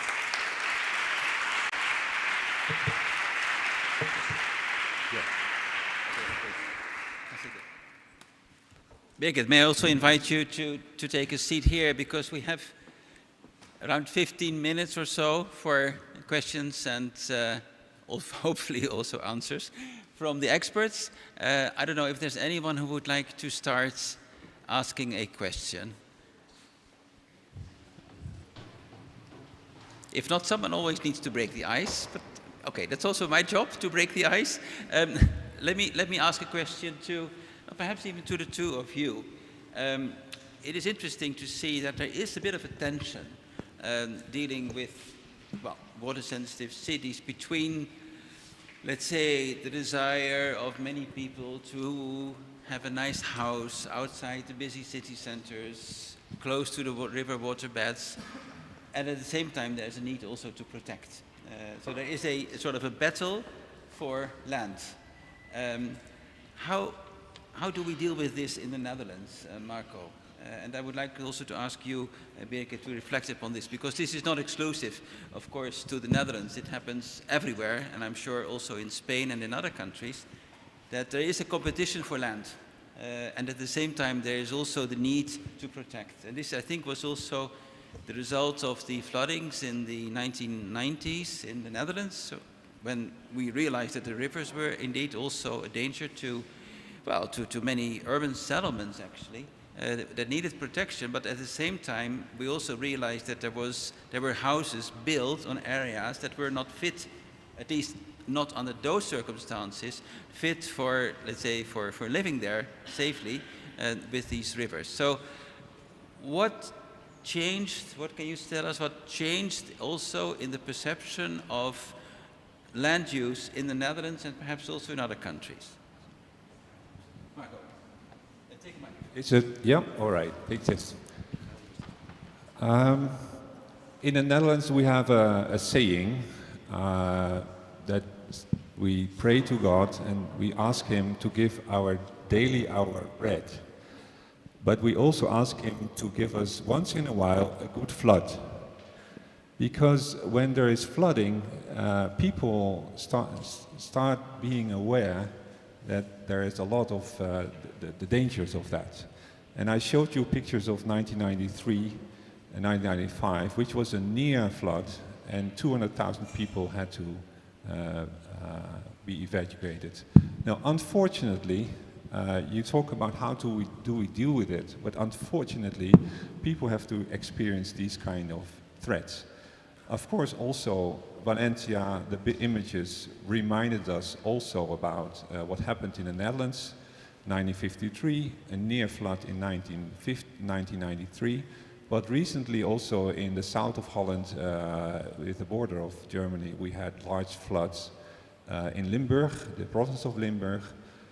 Also phenomena comparable to the Dana phenomena in Valencia, really concentrated rainfall in a short period, or already a long period also. So there were really large floods in the tributaries of the River Meuse. And this is unfortunately, I cannot make it any better, one of the lessons you have to learn from to deal with it. And when you have I always say never waste a good crisis. So because of that, we started also the Room for the River program, which was a big success. And the follow-up number 2, we did name Room for the River again just because of the success of number 1. So people are aware of that. So I don't have really an answer on how we deal with it, but I always say never waste a good crisis and then take on from that.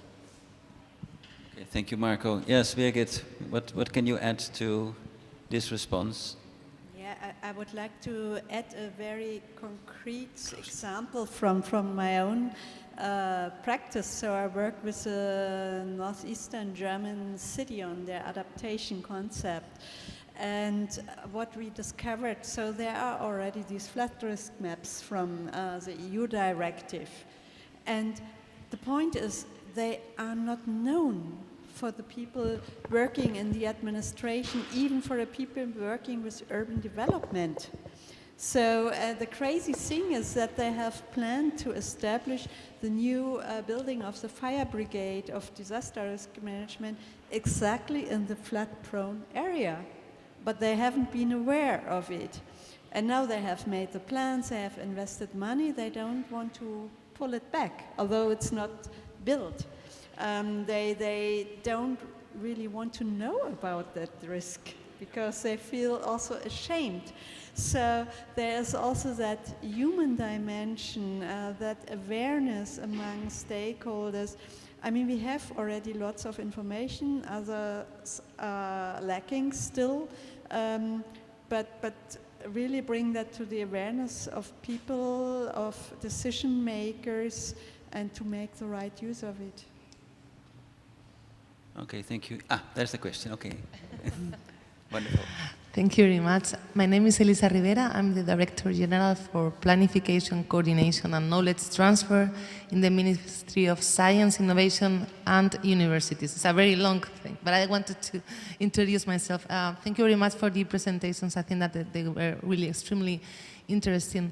I was 2 weeks ago in The Hague on a meeting of Director Generals working on the mission on climate neutral cities. It was a small meeting of some of the European countries facing how to implement the governance for the mission because, I mean, as you have stated, it is needed a coalition of ministries, it is needed multi-level governance, and it's not that easy. Yeah, I mean, I think that what we have learned from the missions is that we need an innovative approach.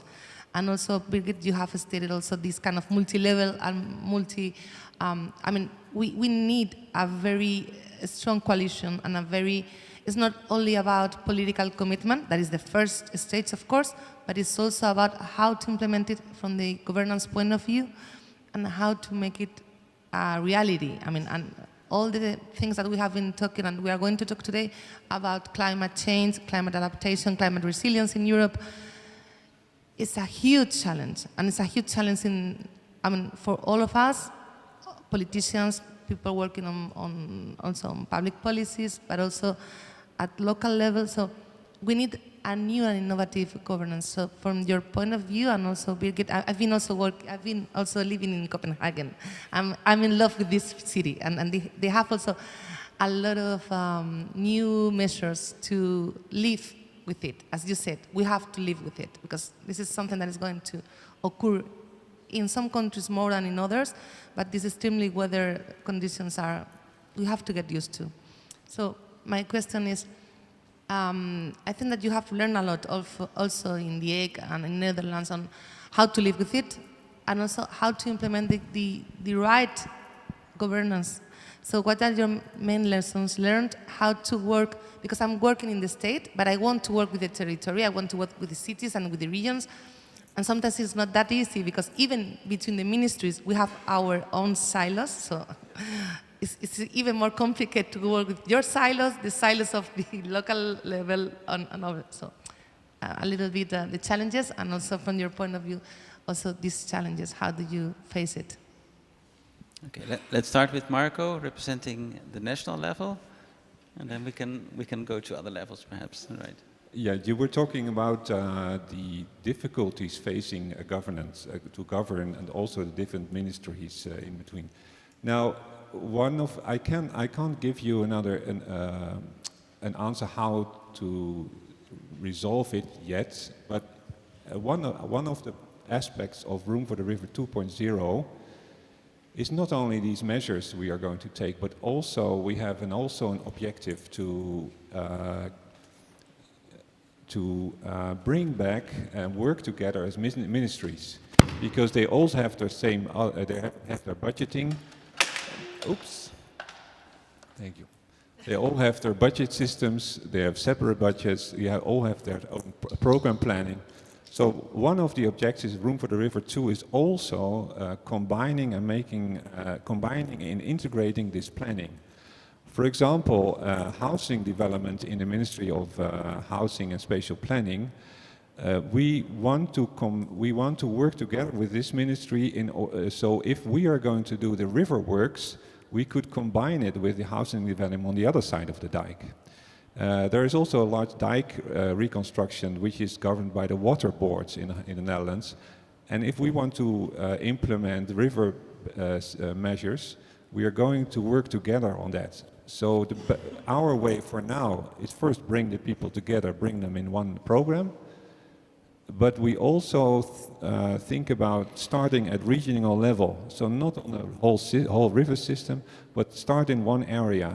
So it's easier to manage, and it's also kind of a laboratory for experimenting with how to work together and bring back funds, bring together expertise. So that's also part of the Room for the River 2 program. If that was your question, I hope, yeah. Okay, let me perhaps rephrase your question a bit specifically for Birgit, because, well, you wrote this background paper, ex-ante assessment for this new partnership on water-sensitive cities. Now, those of you who know the urban agenda for the EU know that partnerships are supposed to really work together. We have all the multi-level governance framework present there in those partnerships, and they need to come up with an action plan that would focus on those three pillars: better regulation, what is it called? Better regulation, better funding, and better knowledge. Now, you must have thought about also this governance aspect when you were drafting this ex-ante assessment. Birgit, what are your expectations also in terms of, let's say, better governance, which is of course closely related also to better regulation, as a potential result of this new partnership? By the way, we invited the partnership also, Coimbra, but he said we just started. We cannot say so much. We're really in the earliest startup phase. But I know that they are following this webinar online, and we will certainly involve them also perhaps later in this topic. But Birgit, your expectations also, thinking about this partnership, what impact can it have in terms of, let's call it, better governance, which is an unofficial pillar of the Pact of Amsterdam? Yeah. Quite a complex question. So what I found when analyzing the material, cities very often ask for funding. We do not have enough funding, that's why we cannot work. If you look into it, there is a lot of European funding, and a couple of countries have also national funding, so where is actually affluent funding available generally. But cities have difficulties to access that funding, or it doesn't fit exactly their task, or they don't know how to do, or they don't have the staff to do it. And there is a bottleneck. And then a measure for, or an action for that partnership could be to how to deal with that bottleneck. What could we do about it? The same picture I see with knowledge. We actually have all the knowledge and technical solutions at hand. Of course, we still need to invent something here and there, but generally we have it all at hand. But not really at hand for the cities who have no time to look into databases, into case studies, and think about how can I apply that for my city. Or there's so much guidance available. There a guideline, there a guidebook, there and there. Which one should I pick? So it's a hard decision. So to sort these things, and the same is for regulation, for policy, finding all these bottlenecks where the things that do not fit together, or where there is a gap, and working on these gaps. I also would like to raise a national example from my home country, from Germany. So working with adaptation, for quite a while, it was very difficult to get municipalities, in particular the smaller and middle-sized ones, to develop an adaptation concept. And what I found was finally a game changer now, is that there's a national program that pays the municipalities one climate change adaptation manager for 2 years. So they pay 90% of the costs. And now you have a person in the municipality who is only responsible for that topic, who has also got training programs, who has also a community, so they are in a network together. And that really pushes things forward. It's not perfect, but because it's limited to 2 years for now and so on, but that really gave the push and closed a gap, because they have now the capacity to apply for funding, to look into other examples and select the right ones and so on. Okay, so the money is there, the knowledge is there. We just need to bring it together, to work together. That's perhaps the biggest challenge then. Okay, there's time for one more question from the audience. En español o en inglés, es igual.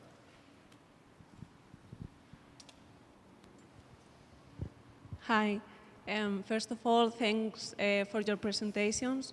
In my case, my name is Arantxa Gurrea, and I work for the General Directorate of Water in the Flood Protection Group. And I have one question for Marco. And it is about the land management. How in those areas where you are increasing the flood, or because of for example, in a flood event, you are increasing the water level, allowing the flow to go. How do you talk with the owners of those lands? Do you buy the land, or do you get into an agreement with the owners?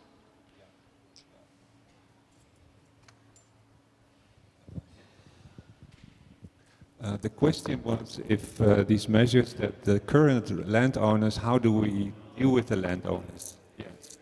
Well, it depends a bit on the type of measure, but most of the landowners, we have to buy them out.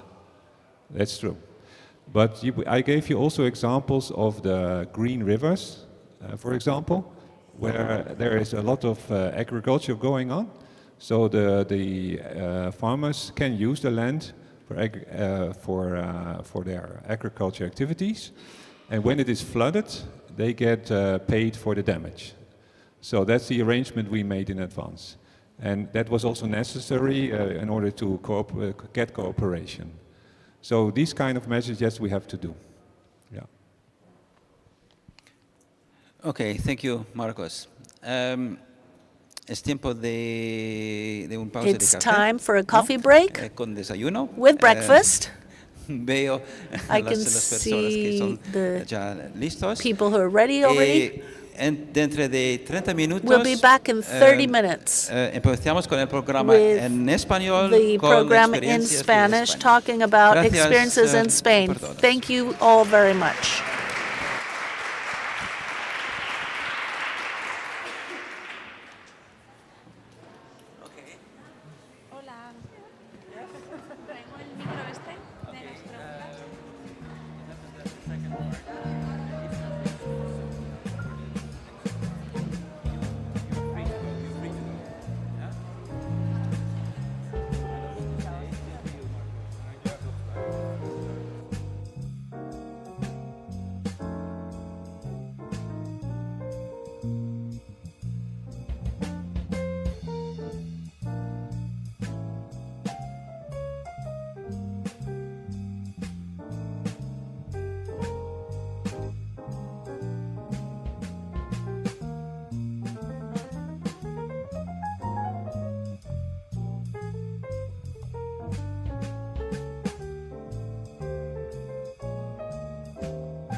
que mencioné, entre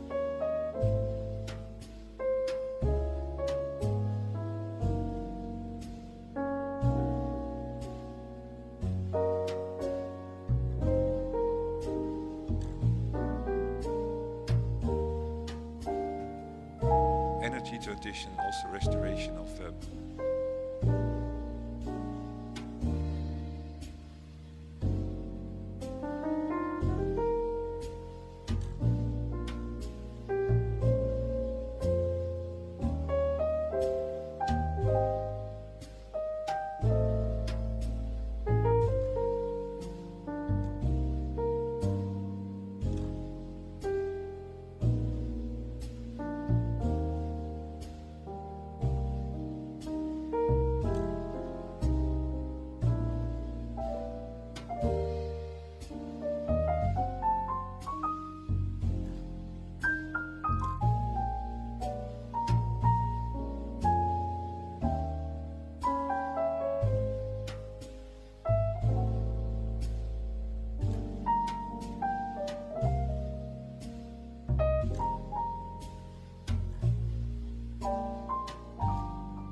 Hola. Hola, buenos días. Si os parece, para no pillar mucho el tiempo y por respeto a los compañeros que están conectados online, si os parece, vamos empezando. If we could please get started. They're waiting for us, the people who are watching online.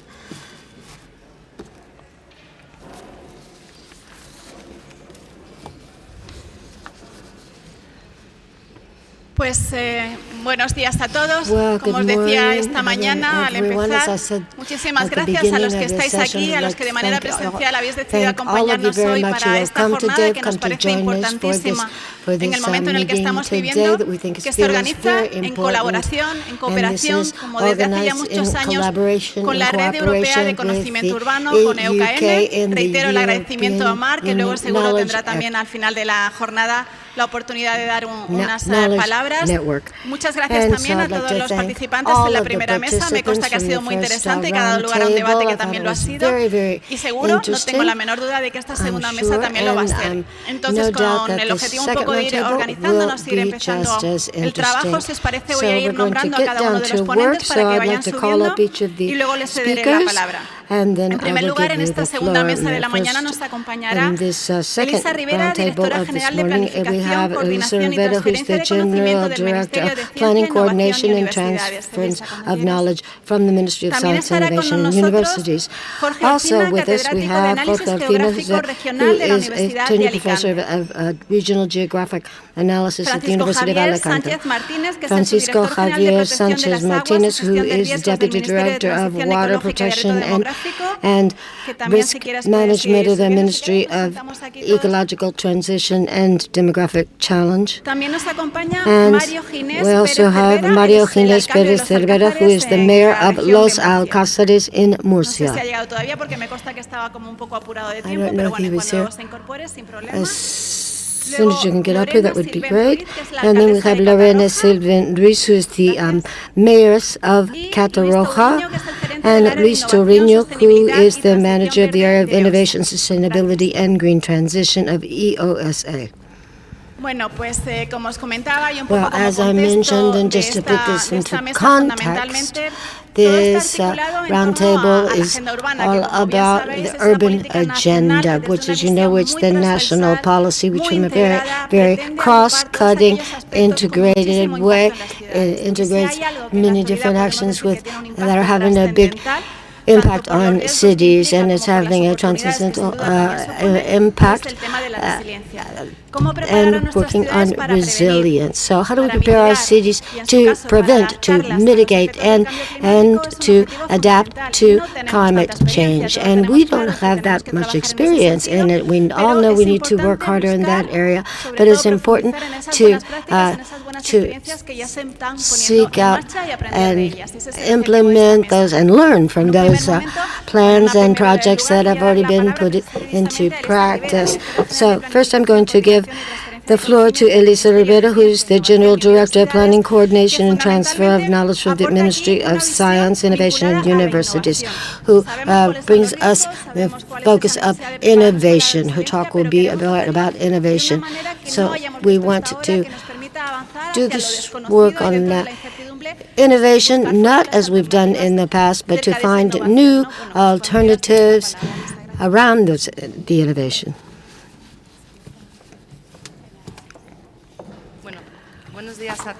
Good morning, everyone. It's a pleasure to be here.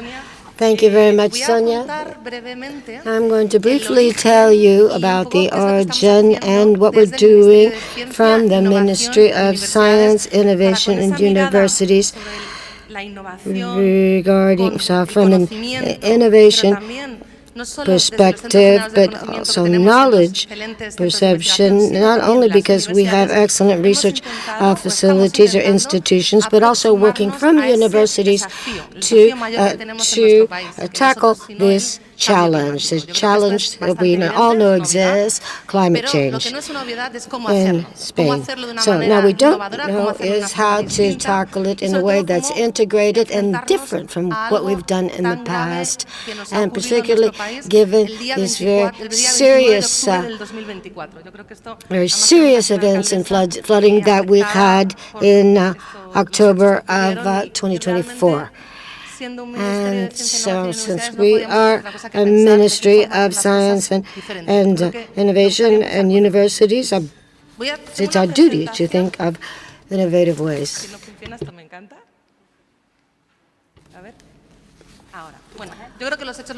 Well, I think that we all know the facts here that I'm showing you. As we know, the fatalities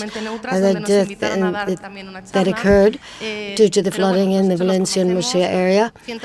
So we had 190,000 people who were affected, 224 deaths, and the catastrophic damages. And now I'd like to show you this slide. Yes, it works. Okay. Now, this is a satellite image from the Copernicus satellite and from the emergency services that was activated during the DANA4, activated by Civil Protection. This is a satellite image of the area affected, and I think, these are very moving images. And this is what we did in the ministry.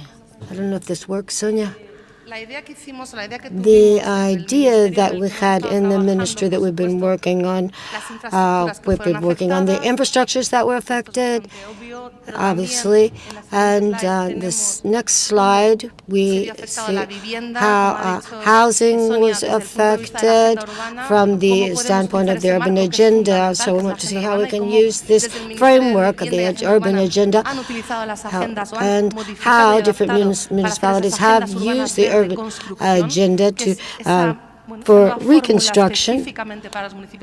So it's specifically for the affected municipalities, and of course mobility, the metropolitan subway system, all other modes of transport. And so I think the important thing here is to tell you a bit about the meaning behind the project. It is only one of the many projects that have been launched from the different ministries. But for me, this project is a very, very important one, not only just for me, but because it has a very differentiating trait that we've called it innovation for resilience. Resilience. This plan was designed by the municipalities themselves. So based from their territory on the territory. And so they have one of the most powerful networks, which is the network that's called Impulse. And it's a network of what I call motivated municipalities. They're not only motivated, they have to do a test, do an exam, they have to present a dossier. And so thanks to this network, Impulse works on different projects, and it is a support network. They work with Sandbox, with working with the public, etc. So we had this, what we did with this challenge, we were trying to see how to do things differently, what responses can science help us give. But first, we started out by listening to the local municipalities, using the networks that already existed, not reinventing the wheel. Because when this happened, we there were many expert groups, certainly from the Valencian public universities, but on a national level, we had the University of Cantabria working with us as well. And so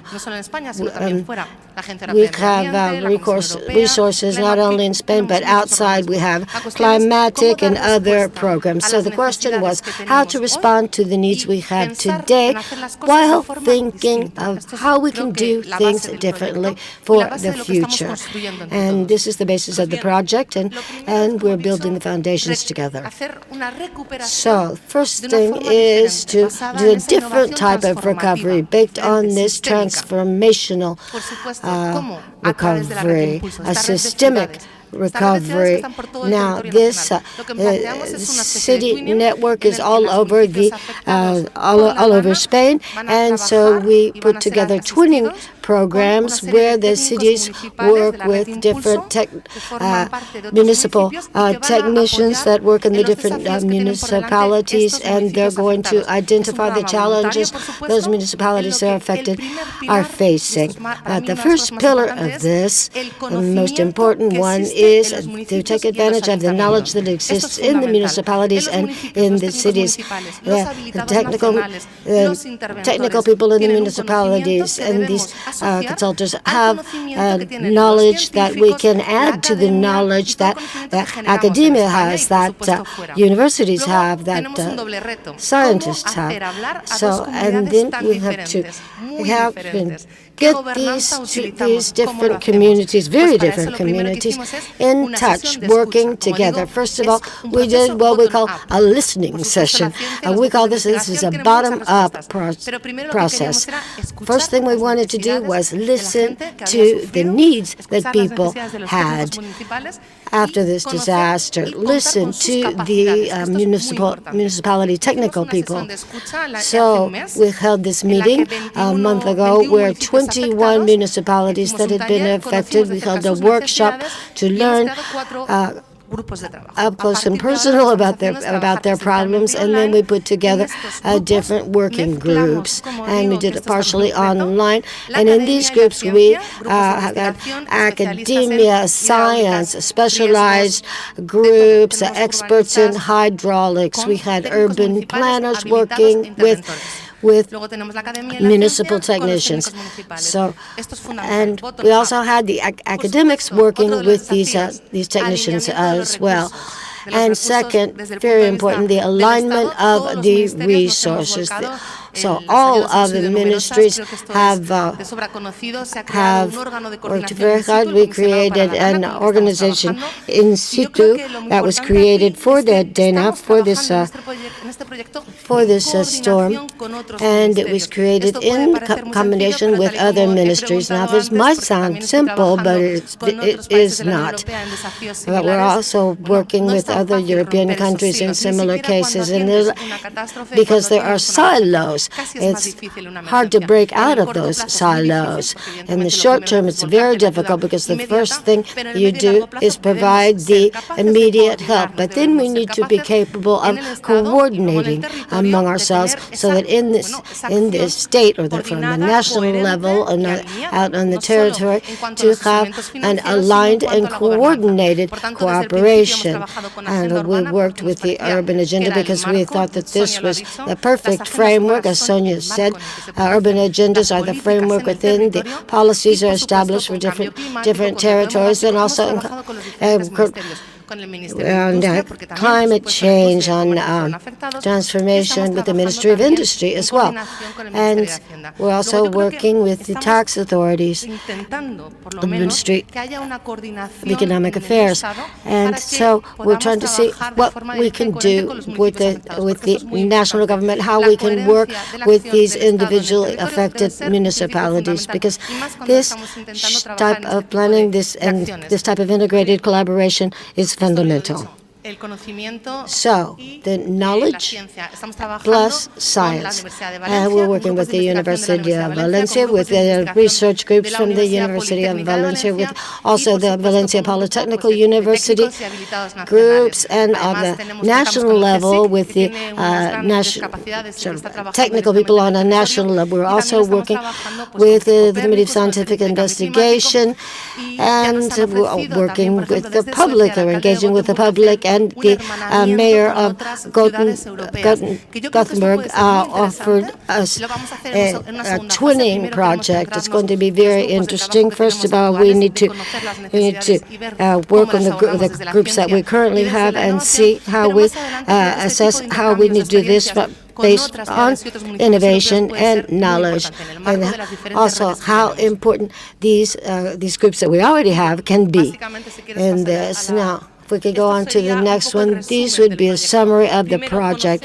First of all, to learn how to identify the different specific areas of action, working on prevention and awareness, and also emergency protocols. Given what we've learned that the municipalities need, we're also learning how to help them apply for the funds that they're available. Also to learn what the legal barriers are, what the obstacles are for financing or for receiving funding. So one of the biggest challenges we have is that in an emergency of this kind and scope, all of a sudden there's a windfall of aid, and programs and all the meetings that have to be held. So I think we need to bear in mind the schedule that each and of us have to follow in doing all of these and our deadlines, but also approach it from a standpoint of respect and to listen carefully, respectfully, because of course we all want to find a solution to this or solve this problem, but we need to identify very carefully how we're going to go about it. For example, the tax authorities. You need to work with them as well. And to make sure that those capabilities are out there on the ground. And so these are lessons that learned from the Academy of Sciences, and first of all, listening to what the municipalities need. And we have our strategic goals, and I've been channeling the funding that we've gotten, channeling it to these municipalities in need, and this way grow a more resilient society based on innovation, but much more resilient than we have in the past. So I think this would be sort of the summary. And now, to not take up more of your time, and give time for the other speakers, I think it's very important that these projects are based on that knowledge that we have. We have many partners, and what we want to do is to make use of this network of municipalities from all over Spain, a solidarity network, if you will, to see how we can work toward a more resilient ecosystem, but above all, an ecosystem where we understand the needs that municipalities have and look to the future from a different perspective. So first of all, we need to fully understand what each of these municipalities need. Thank you very much.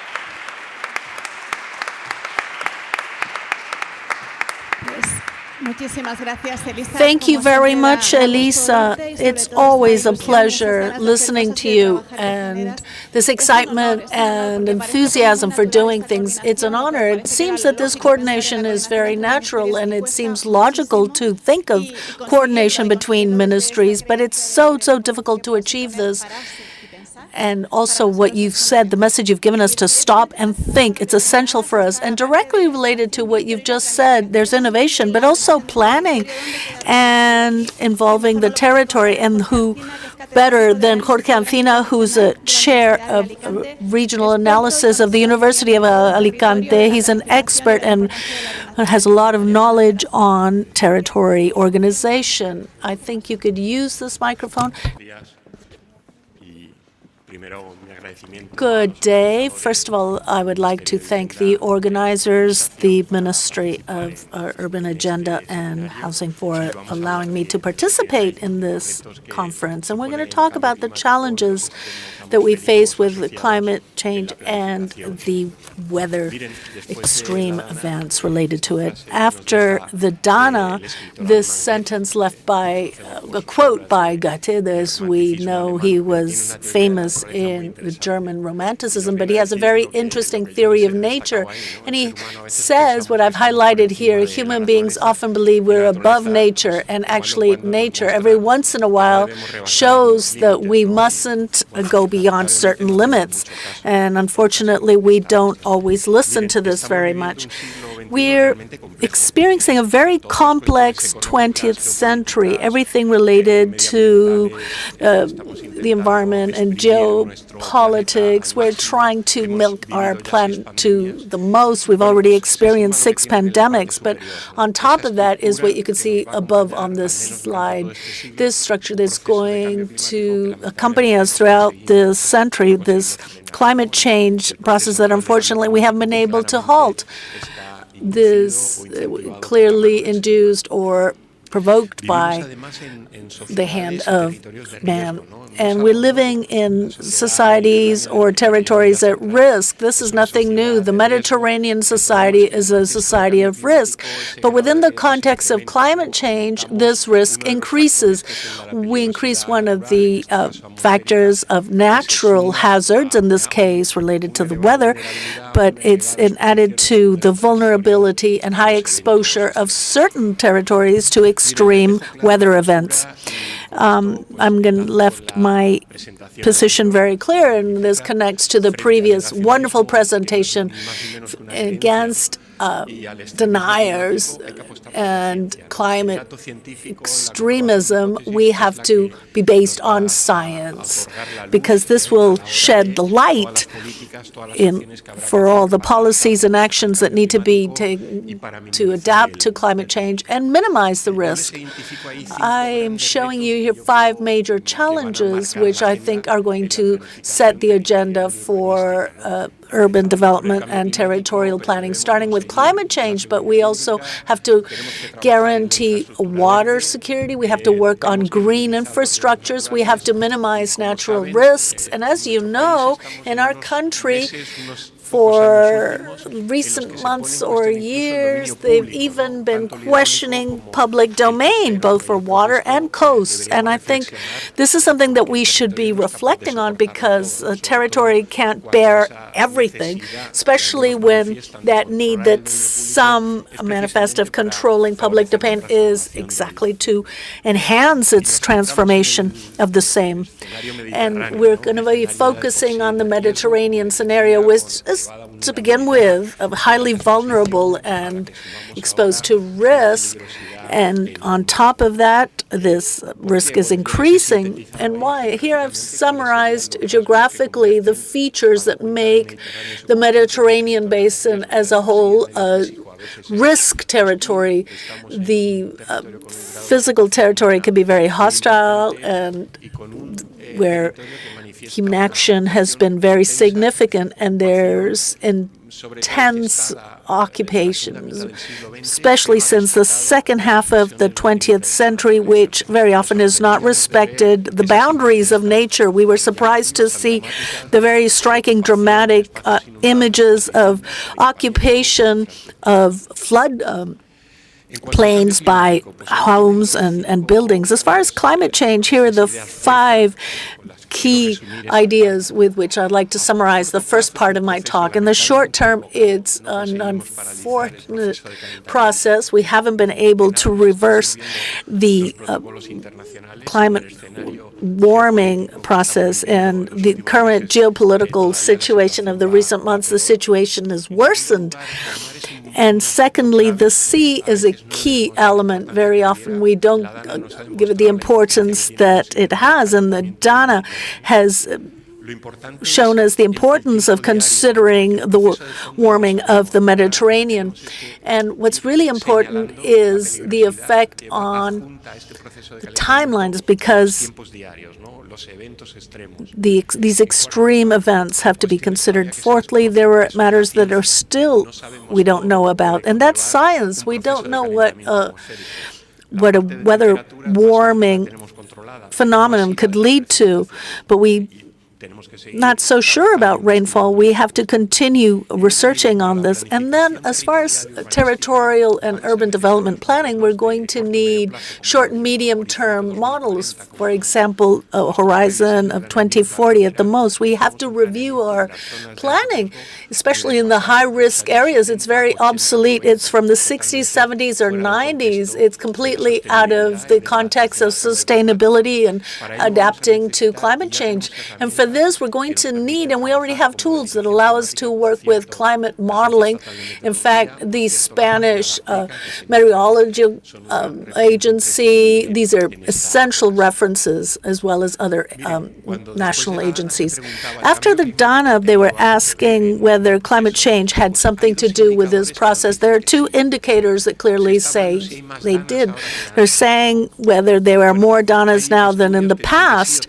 There are certain studies that say say there are and others that do not, but there are definitely more weather readjustment mechanisms, what we call the energy readjustment mechanism, because after all, it's a lack of balance of the energy in the planet. It's due to the injection of gases that is altering the infrared radiation coming from the Earth. And these readjustment processes, what the atmosphere is trying to do to balance thermically, is to do things more quickly and with more intensity. And this leads to these danas, or these isolated altitude depressions. So some of them could lead to very hazardous situations or undesired effects, as we experienced last October. And the other factor is the Mediterranean Sea. The Mediterranean Sea in just 40 years has doubled in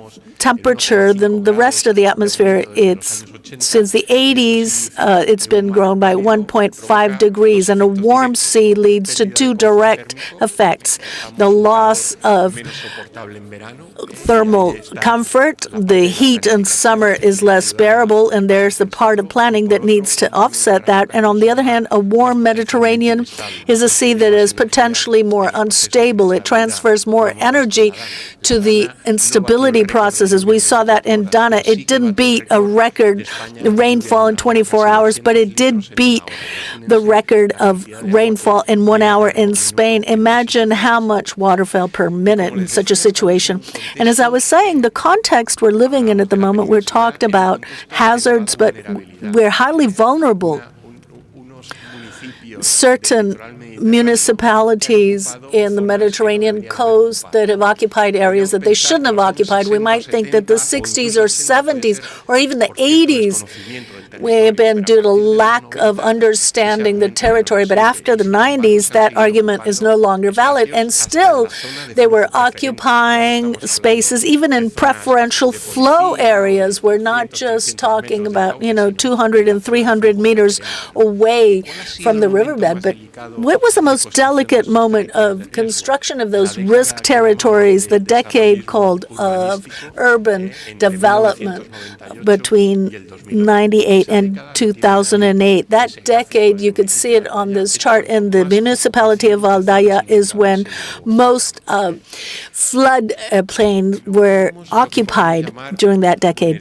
And then we could talk about institutional vulnerability. What does that mean? It means that certain documents which legally are aimed, first of all, to organize territory efficiently, but also to protect people's health, the very life of people, but they're not prepared for this. I don't like to blame anyone in this, but the years go by and the decades go by, the situation is the same, but I think now the time has come to react. And here's the reality of all the provinces and regions in the Mediterranean and the age of their urban plans. In some cases, they're still working with territorial plans of the 70s. I think this should be banned even by law. I think here we really have to call for a reform and an addition to the land use laws that forced municipalities to review them at least every 15 or 20 years. I'm almost finished. Climate change is forcing us to, for basic changes in plans in what we would call a democratic society, changes in territorial planning, because we need to accept that we're in a process that is already conditioning our life, that has extreme manifestations that had not been included to the territorial model decisions that we are implementing, changes in the water planning, because we need to adjust our demands to the existing resources that are going to be more and more irregular all the time. Saying this in April after the very rainy month of March may sound striking, but we need to get prepared now for the upcoming drought and changes in economic activities. There are two that are very concerning. which is agriculture and tourism. We need to start seriously working on adaptation policies and finally changing in emergencies, not just because of what happened in Valencia in October, but because the action standard operating procedures for the civil protection need to be updated. These very standardized protocols, we realize they're not adapted to the climate reality we're experiencing. We need protocols that are considering multiple hazards, because it's not just floods or rain, but very often there are different storms in the ocean that can also affect the coast. In the context of climate change, territorial planning should cover some of these principles. All of them, ideally, but at least most of them. The principle of sustainability, the territorial strategy made this very, very clear in the year 1999. Some people are still not familiar with it. I mean, especially people in small townships who are not aware that territorial strategy had set the path in 1999. We need to work with medium-term climate modeling. These need to be realistic models adapted to the physical and human and economic reality of the territory. They need to be customized. That's why I really liked what the Ministry of Science has said about this. We don't need universal solutions. We need to really go into detail, compare experiences, and do whatever is most beneficial for that particular territory. It must include citizenship. This is essential. Going from the bottom up is essential. We can't impose a plan from the top, as they are often trying to do, because that is always going to lead to territorial problems. And finally, nowadays, we should all be used to the fact that this should always include innovation and territorial intelligence. The city and climate change are closely related. One has an impact on the other and vice versa. So coexistence should be based on a daily practice. Let's not deny something, but say we're actually existing with a reality that is becoming increasingly manifest. The Copernicus program has defined the lack of adjustment in the territorial areas, and deniers should always be asked, how is the energy balance being modified with the planet? And that will make them very nervous, because that cannot be controlled.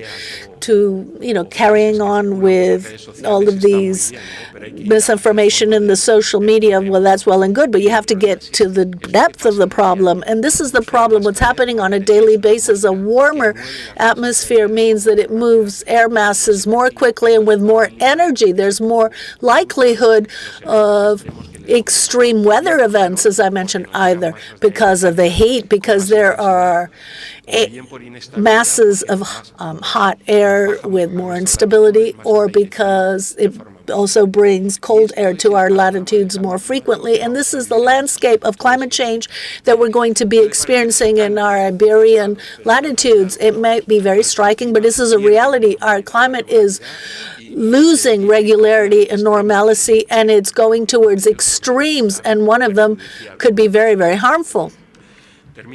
And I would like to finish by giving you a few ideas of what's being done to adapt to climate change in the various territories. We're working on urban design in the cities and the regions who are working on this. We're working on energy efficiency, which is a key element. We need to cover the 2030, 2050 goals. We're also working on saving water. Sometimes we think it's something separate from climate change, and yet it's a piece that's directly related, and we're working on the SUDs, the sustainable drainage systems. With all of this, we have a dashboard of regulatory measures that could be very efficient, and it's been proven in certain territories. In Spain, it's been proven that just with municipal orders, you can, hand tackle these issues. And as far as planning and adverse weather events, there are two key principles. We have to address the age of the plan and also the interpretation of Article 22 of land use, because we're not interpreting what a risk map really is. There providing hazard maps when it comes to planning for urban development and these territorial policies. And a risk map is much more than that. It's not just considering hazards or the period of return for a given space. If there is a flood, for example, we need to consider the human, cultural, economic, and heritage aspects. That's what a risk map is. We need to read this article thoroughly, and it's been very well written in the land use law. And this is something for the short term. This is available for the public. It's a European project where a laboratory participated from Alicante. You could download different, for the Mediterranean areas, different plans up to 2040. Some are publishing these adaptation plans. I think it's very important that we do this with a roadmap for the coming decades, and some that are approved by the city councils. I think these kind of plans should not just be mere strategy, but it should be applied to regulations. Finally, as you know, the cities are working on sustainable mobility. They're conducting mechanisms to recover waters. They're a very interesting project in Spain, which would be, if implemented, the first transfer of waste water that we would have in Spain. I think this would be an excellent example for the rest of Europe. Also working to have trees that are really efficient in streets to avoid excessive heat during the summer.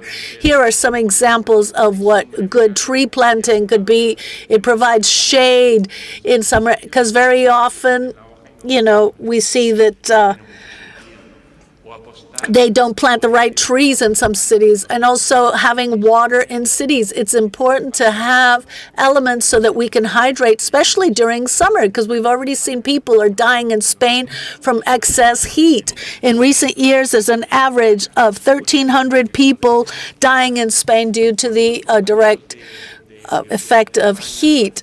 With colleagues from universities in Spain, and some of them are here from Portugal and the Balearic Islands, we've done an inventory of climate havens across Spain with the different types of weather havens or climate havens, and I think it's a very efficient measure to adapt to heat. This is the ratio of the climate havens that there are based on the different temperature thresholds. And finally, the use of sustainable drainage systems. After the flood of 2019 in the Segura River, they came up with a plan, a strategic territorial plan that's been recognized worldwide as one of the best plans made to build back a territory affected by floods and adaptation to climate change, and include among the measures, it wasn't just to continue building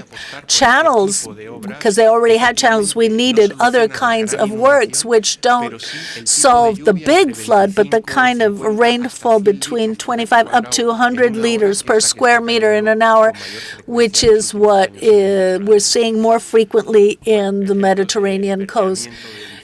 An example of greening of buildings. This is also taking place in cities, building floodable parks, energy adaptation, because there are models of cities that are vertical that do not allow installation in rooftops of solar panels. It needs to be done in the terraces of the buildings, or the use of AI to design urban development. These are hypothetical models that could be followed. 5 ideas to finish. I believe right now we need to review the official risk map, especially, as I said, it really should be a risk map. We should avoid building back in the areas where we've seen people's lives are at risk and where people have died in those areas. Those spaces were poorly occupied to begin with. So insisting on building back so that you could put people's lives at risk again, I think that's a big mistake. Thirdly, the city planning prior to the year 2000, I think by law we should force to be reviewed in our country. Number 4, we need to create a national disaster platform. Civil Protection is already working on this following the Sendai framework and the European project. And finally, and I think the early presentations have mentioned this, we need administrative cooperation. Otherwise, this will be useless.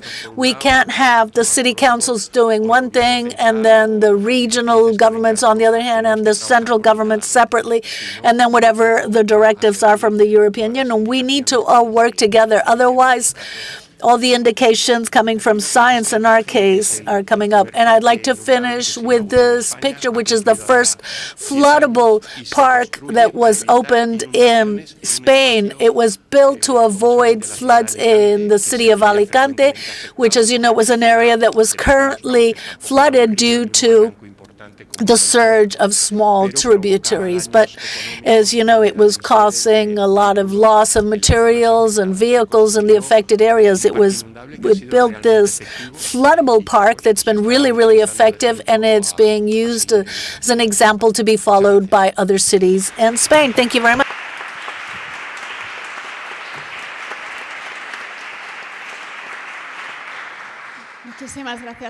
Thank you very, very much, Jorge. This is so important that we remind ourselves of things that we thought that we had learned, but to better adapt them. And what a good idea to listen to people from the bottom up, all levels, and very important for planning. And it's also very hard to do. Then we're talking about cooperation when we have the cooperation with the Ministry of Science, and we're working very closely also with the Ministry of Ecological Transition and with their director, who's been working firmly and very hard on the protection of waters lately, and also irrigation management. And so it's going to be telling us about what is regulated and not regulated in those changes. So now I'd like to give the floor to Francisco Javier Sanchez Martinez, who is the Deputy Director General for the Protection of Water and Risk Management. Good afternoon. And so, well, we feel very much at home here today, even because our ministry is right here beside this building, and also the image of these meetings is one of ours, but this is of the floodable areas of Los Alcázares.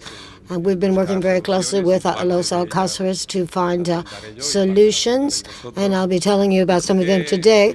And here, you can see that I haven't shown any photos of the Dana of that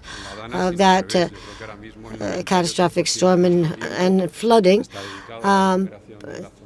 Anyway, we've been working very hard on the recovery of the zone affected by the Dana. Since I'm here speaking on the part of Valencia, I didn't want to just focus on that. Now, what, of course, you in Valencia are those who have suffered the most, but those of us who've been working on risks for many years are also suffering through this time. Now, here's sort of an optimistic picture of the Jarama River here in Spain. It used to be that the Manzanares River almost looked like the Amazon compared to the Jarama River.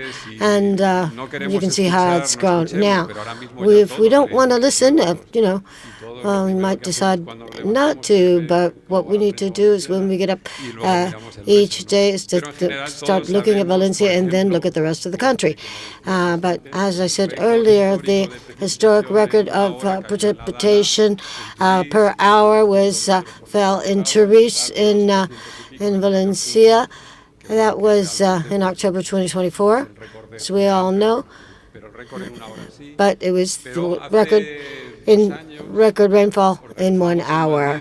But a few years ago, we organized in Madrid the European meeting of the countries prone to flooding, and it was that it rained the hardest and the most that it had in Madrid for 40 years, and all the meteorologists there said everybody's telling us that Spain is so dry, and we've never seen rain like this.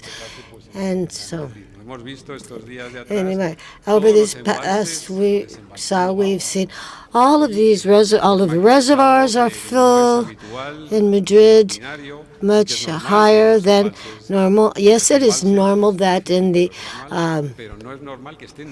fall fill up, but it's not at all common for the Guadiana River, the Guadalquivir River to all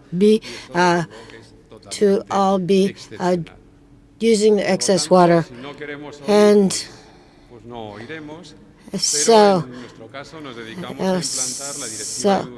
we wanted to implement the European Directive on flooding from 2007. It has 3 phases: the preliminary evaluation of risk of flooding, maps of hazard maps and risk maps, and this has to do with how we did the selection of the stretches of the river beds or river channels. And we did this study in 2011. We did it in 2018 as well, and we're doing it now again. So we have the report of the National Council of Civil Protection, and it's identified the high-risk areas. And you can see the red lines in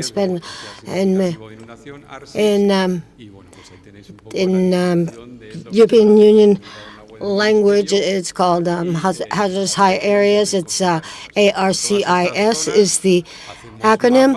And so so what we did with this were the zoning of the maps of the flood-prone areas. And this one also is from the Directorate of Territory and Urban Development. This is one of the most important hospitals of Spain. It's the Paraplegics Hospital in Toledo, and there were the emergency services were building a provisional dike beside the river. This photo is from 10 days ago. So here you can see the red car that is civil protection engineers, and here in dark green you can see the hydraulic public domain. And in lighter green, there's about 100 meters that Jorge said was sort of the policed zone where the different authorities have to be informed by the river basin authorities and the communities where they hold exclusive competences. Now here you can see the Paraplegics Hospital in Toledo is outside of the hydraulic public domain, which that is good news, but it is within the zone of the river basin police, as we call it, and they registered the highest rise, or the maximum ordinary rise, which is 551.4 cubic meters. Now, so if the flow is less, that means that there'll be less flooding. Now here you can see what we call the hazardous or flood risk maps. Here we can see that it was 604 cubic meters would be the maximum risk level, the maximum rise of waters to pose this hazard. And then the yellow, the floodable area with 100 years of return, and the period of return of 500 years. For over 500 years, you can see on the bottom. So the Paraplegics Hospital of Toledo is located out of the hydraulic public domain. Yes, outside of the floodable area of 10 years of period of return, just barely. And also the period, and it is in the floodable area of the return of 500 years. So these are some quotes from Spain, and here on our webpage of the Tagus River Basin Authority. Here you can see the different installations and facilities that they have, and this is the hydrographic chart, the charting of the Tagus River in these past days, and the biggest height was over 400 cubic meters per second. That was the flow. And so we're trying to make sure that the water didn't overtake the hospital, didn't flood the hospital. So we're trying to make sure it didn't get up to above 600 cubic meters. So this is the map of 100 years period of return, and it tells us what the different levels, the different depths expected in each of these levels. And now this is the risk map that we've done. They're simple maps, but they also have their own complexity. For example, we identified 118 hospitals or health care centers, major health care centers located in floodable areas, 1,400 over that, schools, homes for the elderly, over 425 located in floodable zones, and we've been gathering these data for over 10 years, and sometimes not very successfully. So what do we do after this? We take a look at the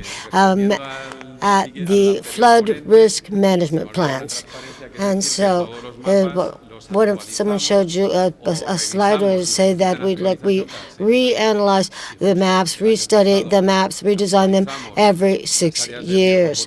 So we analyze the significant risk areas, significant risk of flood, and we're already underway with this project with all of our jobs underway to update the information on these floodable areas and to see if we have to change the risk map.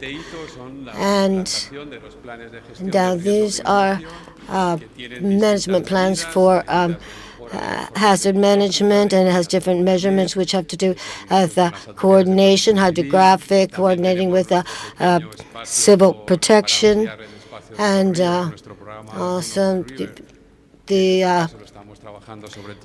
so working with the rivers. We're working particularly on the Ebro River, etc., etc. And I think one of the measures that was considered very important was working with the highway authorities and with, civil engineers, people build bridges, etc. So there are many, many actions that are being taken, or measures that we need to take, and we have those that have to do with the territorial planning and urban planning. And here we have selected these measures. Now I'm going to show you some examples of some of the measures that we are trying to implement. The first, and the most important from our standpoint, is when we talk about evaluating risk evaluation in Spain, is to sort of not to worsen the disease that we had. And that way of not worsening the disease was to identify the deficiencies in the hydraulic works in these floodable areas. And so when we did this revision of 2011-12, we did a re-evaluation of the public domain hydraulics. And this was written in the Law on Water in 1986, but it hadn't been fully implemented or developed as a law. We developed it at this time. So this regulation has been in force since 1926, and in 2023, we've modernized it, and now our ministry is working to see if we can continue to improve upon it or rethink it again. Now, what is the regulation of hydraulic public domain? Well, first of all, what we do is if they're floodable, they establish different requirements based on the basic situation of the soil, the condition of the soil, and also the preferable flow zone is so large over here on the right that we had to add new characteristics. And this is what we did for the delta and the floodable areas. So now the amendment that we made in 2023, for example, we established the content of the different reports that the river basin authorities had to include when they worked on the plans for autonomous communities, cities, etc. That's Article 4. And the most important one was the transitory provision 6 that had to do with our experience in Vega Baja, the lower Vega areas, and where all of the municipalities there have 5 years to update their urban plan. Otherwise, we will issue a negative report on all of you. So, for those of you who do not know this already, there are many, many resources available. So when you go looking for them, there are there are lots of reports out there by the river basin authorities, and now they do write about 3,000 reports on urban development and studies on the territory, studying the water resources and also using Article 14.4. on urban development. And since the city of Los Alcázares is going to speak next, they can tell you what I'm saying if you think it's true or not. Now, these are news on the resources that are being created and to help solve these problems. In this case, one of the confederations or river basin authorities in the Segura River. So the management plan for the risk of flooding risk in the Segura River was challenged by when the different users asking for different uses to be made of the river. Now, what do we foresee for the future? We want to be plan on working on adaptation to the risk of flooding. So we've held some meetings on this. All of these information is available on the ministry's website, and so we're not, trying to be architects when we're not really architects. So we've been working with architects to see what they think should be done to make sure that homes are not flooded. And one of these we did with one very important person in the risk of the consortium of insurance companies, very important player in this, and of course they have a great interest in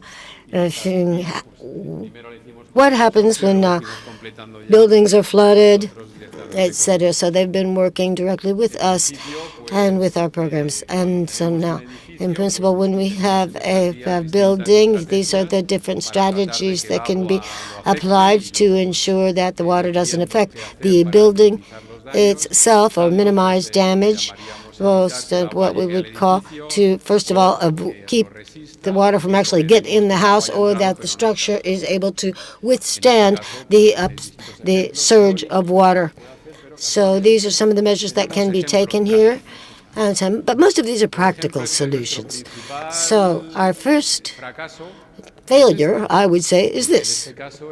Because this was a hospital in Cuenca, but if you go to Cuenca and see a hospital beside the Júcar River, you'll know which hospital it is. And anyway, it flooded, and it's been flooded practically every year since it was built and opened. And so the water rose up to here. So in this hospital, we did the diagnosis on it, and basically we found the first thing you can see here is the dike, the sort of dike, the protection, the barrier that was by the Hukar River. We changed places, we relocated and put it beside the hospital. So we took this wall over closer to the hospital, and this would help avoid rising water, those type of disasters. And now, since we did these works, over 1,200 cubic meters per minute have flowed past, and now, so only one day, we keep telling people, when it rains more, you are going to get flooded. So we've seen that what we can do to keep it below 250 cubic meters. Okay, so we told them, for example, in this case, we said put up a wall of reinforced concrete like this one, so the ones of this building, as to protect the hospital, or for example, like this parking garage, so that when the water levels rise, the water won't flood the car park. So with this, we're not sure if the hospital has invested the 100 million euros that is needed to do these works. And as I said, we have to continue to work in this area. In 2020, if I'm not mistaken, halfway through the pandemic, we couldn't see the results very well. Anyway, we've been working with all of the city governments from Campo de Cartagena, and so we put together a plan with the different authorities around the Mar Menor, which is in Murcia, regarding it. And so anyway, here in Los Alcázares and also in San Javier, in Torre Pacheco, they are all working to adapt their buildings. So in this case, the most emblematic building in this Los Alcázares was the city government itself, City Hall. So this is a royal decree that it took us very, very great deal of work to make sure that it was actually implemented, passed into law and implemented.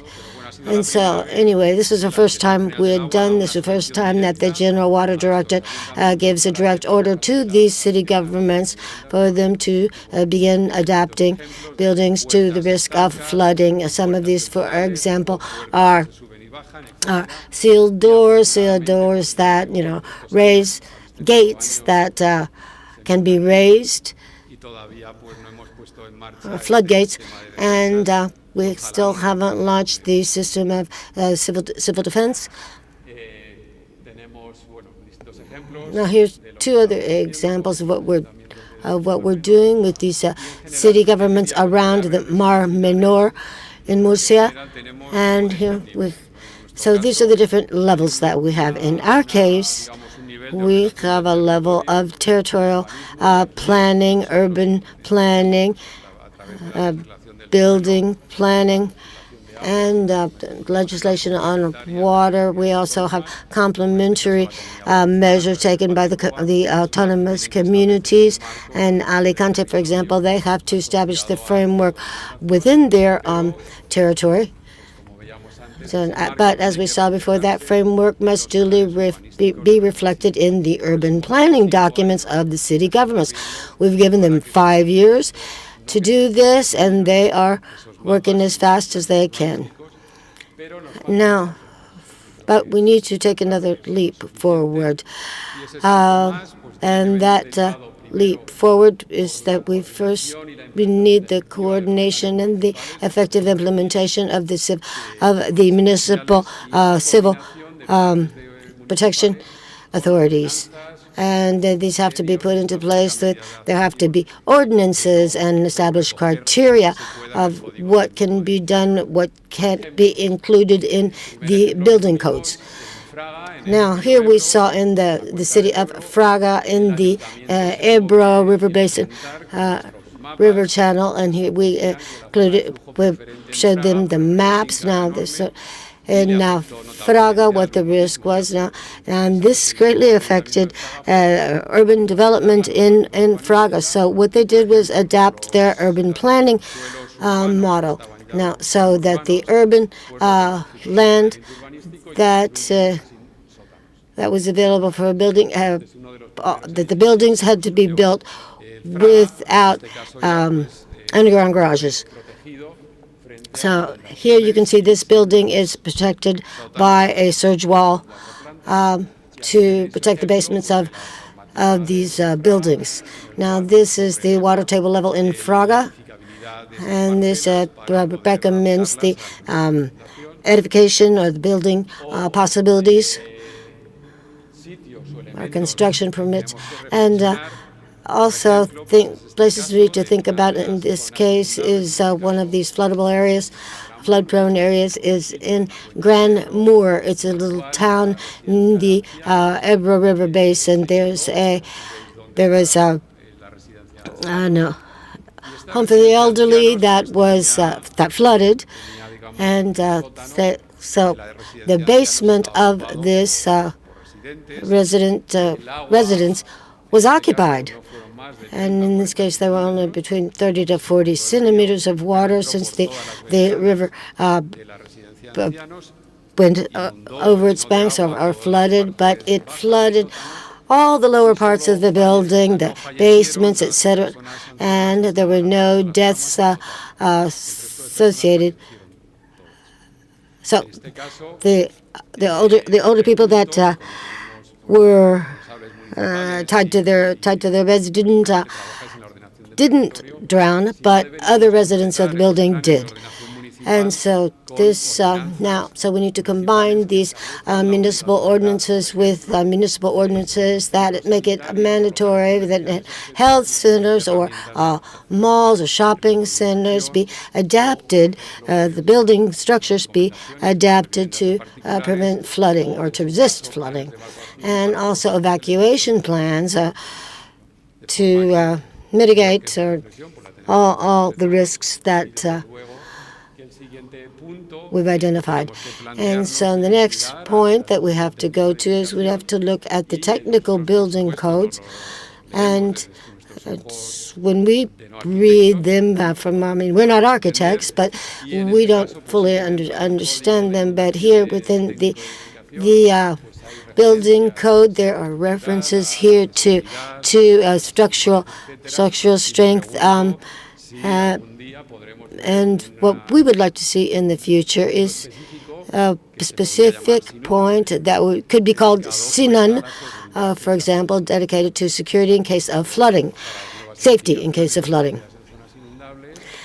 And what should be done to prevent houses from being floodable or to resist resist flooding. And so I'll leave you now with this last slide, which is a very high-tech photo. It's taken here in Madrid. Here you can see this is where you can see the water draining into the building, and the people got out just because they had time to get out, actually, because the water was rising slowly, so they had time to evacuate. Thank you very much for your attention.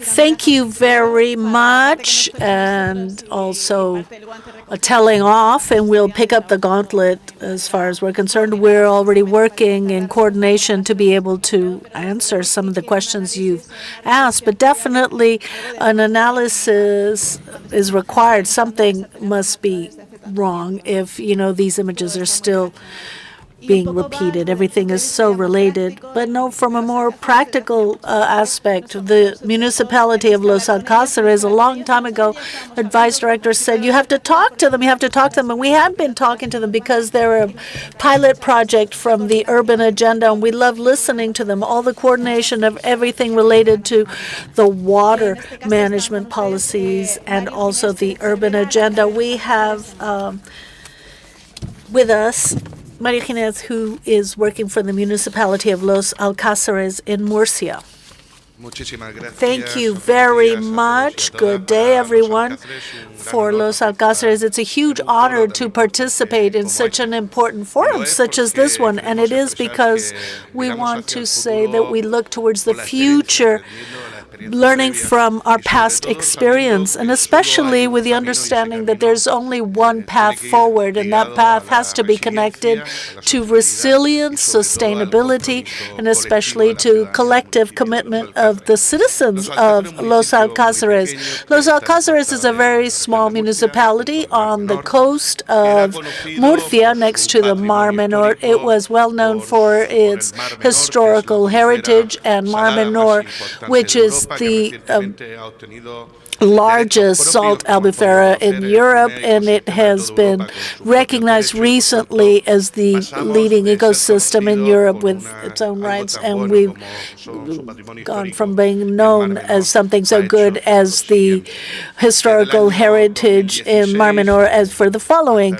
In the year 2016 until the present, the municipality of Los Alcázares has suffered 5 floods of different types. In September 2019, we suffered the largest flood in our municipality, which meant a watershed moment at the municipality from every perspective. The damages were very significant. The consortium of insurance said that just in that flood went beyond 100 million euros in the private-public partnerships, but it flooded homes, businesses, and practically the whole town was razed. But now there are damages that are not quantifiable financially, which are 2. First of all, the emotional one for all the citizens, the general feeling of lack of protection and vulnerability every time there are heavy rains or there's an alert for heavy rains. And secondly, environmental. The area suffered financial damages, but the one that hasn't been valued yet is the environmental one in the Mar Menor. It hasn't been quantified yet, and I think this is one of the damages that need to be considered. I wanted to start my talk with a sentence which I think reflects perfectly well the current situation. It says, when men try to dominate nature without respecting it, it responds with its full force. And that's exactly what happened in 2019. Years of uncontrolled urban development with no oversight flows from the basin that were occupied by agricultural activities, which meant that the municipalities were completely defenseless when these kind of heavy rain phenomena damages to homes, infrastructures, and as I heard previously, the worst thing about this is that in 2016 we suffered a flood where we had to repair our homes and our businesses and public infrastructures as well, and it just so happened, and I think it's easy to understand why the model needs to be changed. In 2019, 3 years later, we've had to repair exactly the same infrastructures, the same homes, and I would also highlight that in some cases the works for repairing were not even open, such as a sports center, because once again they were flooded because the right protection measures were not implemented. And it's just not material damages, but also environmental damages, because waters were dragged from the various channels reaching the ocean or the sea, causing significant damages. This happened in 2019 in September and October. And although it's not directly connected to the Dana, there was the death of all the fish, and this became international news. And what did we do? First of all, collaborate with the government of Spain and the Ministry of Ecological Transition in a model change, which, as the Deputy Director has already said, it's the protection of public and private assets with a value of 1.3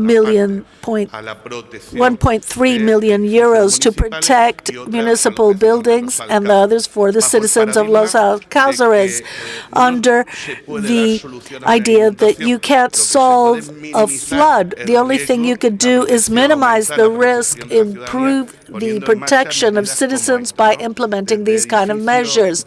From the building of the sports center, which was affected in 2016, once again in 2019, and also in December 2020 in other significant storms, and we built protection barriers so that the damages in that facilities would be minimal. We also, some of the citizens applied other measures such as anti-return valves, so that when the sewer was collapsed because of the rain, it would go outside the building. They also built protection walls so that their facade would be higher so that they wouldn't suffer the floods in the homes. We haven't had to test it so far, and I hope I never have to do so, but we can say that in the case of the City Council of Los Alcázares in the private sector, we've issued 2 tenders where the participation of the citizens have been very important to implement measures to protect these homes, like we've also done in the City Council of Los Alcázares has done in sports and education centers, and also a good reflection of the situation of Los Alcázares in the City Hall of Los Alcázares itself, which is one of the most vulnerable buildings to floods, and it didn't even require a lot of heavy rainfall to be flooded. For us, from the very moment that we understood that the situation of Los Alcázares was a very high risk, we went on a new path, collaborating with other institutions such as the Ministry of Ecological Transition. And now I have the great honor of being able to show you one of the major projects we've developed and that I'm absolutely convinced will soon be a reality in our town. We've gone from a vision of gray infrastructures and works such as large tubes, pipes, or concrete protections to stop the town of Los Alcázares from flooding, and we've gone from that to creating a large project of collaboration with various ministries for a project that exceeds 30 million euros of a floodable parks of more than 30 hectares and the recovery of the channels in our town. We're going to recover 1 kilometer of where there is currently an avenue that was covering this channel, this outflow of the river, and it's now going to become a green area that could be enjoyed all year round by the citizens, except for when there are heavy rains. Then it will be the area that will protect the municipality of Los Alcázares. This is something that we've been working on for a long time, and it's been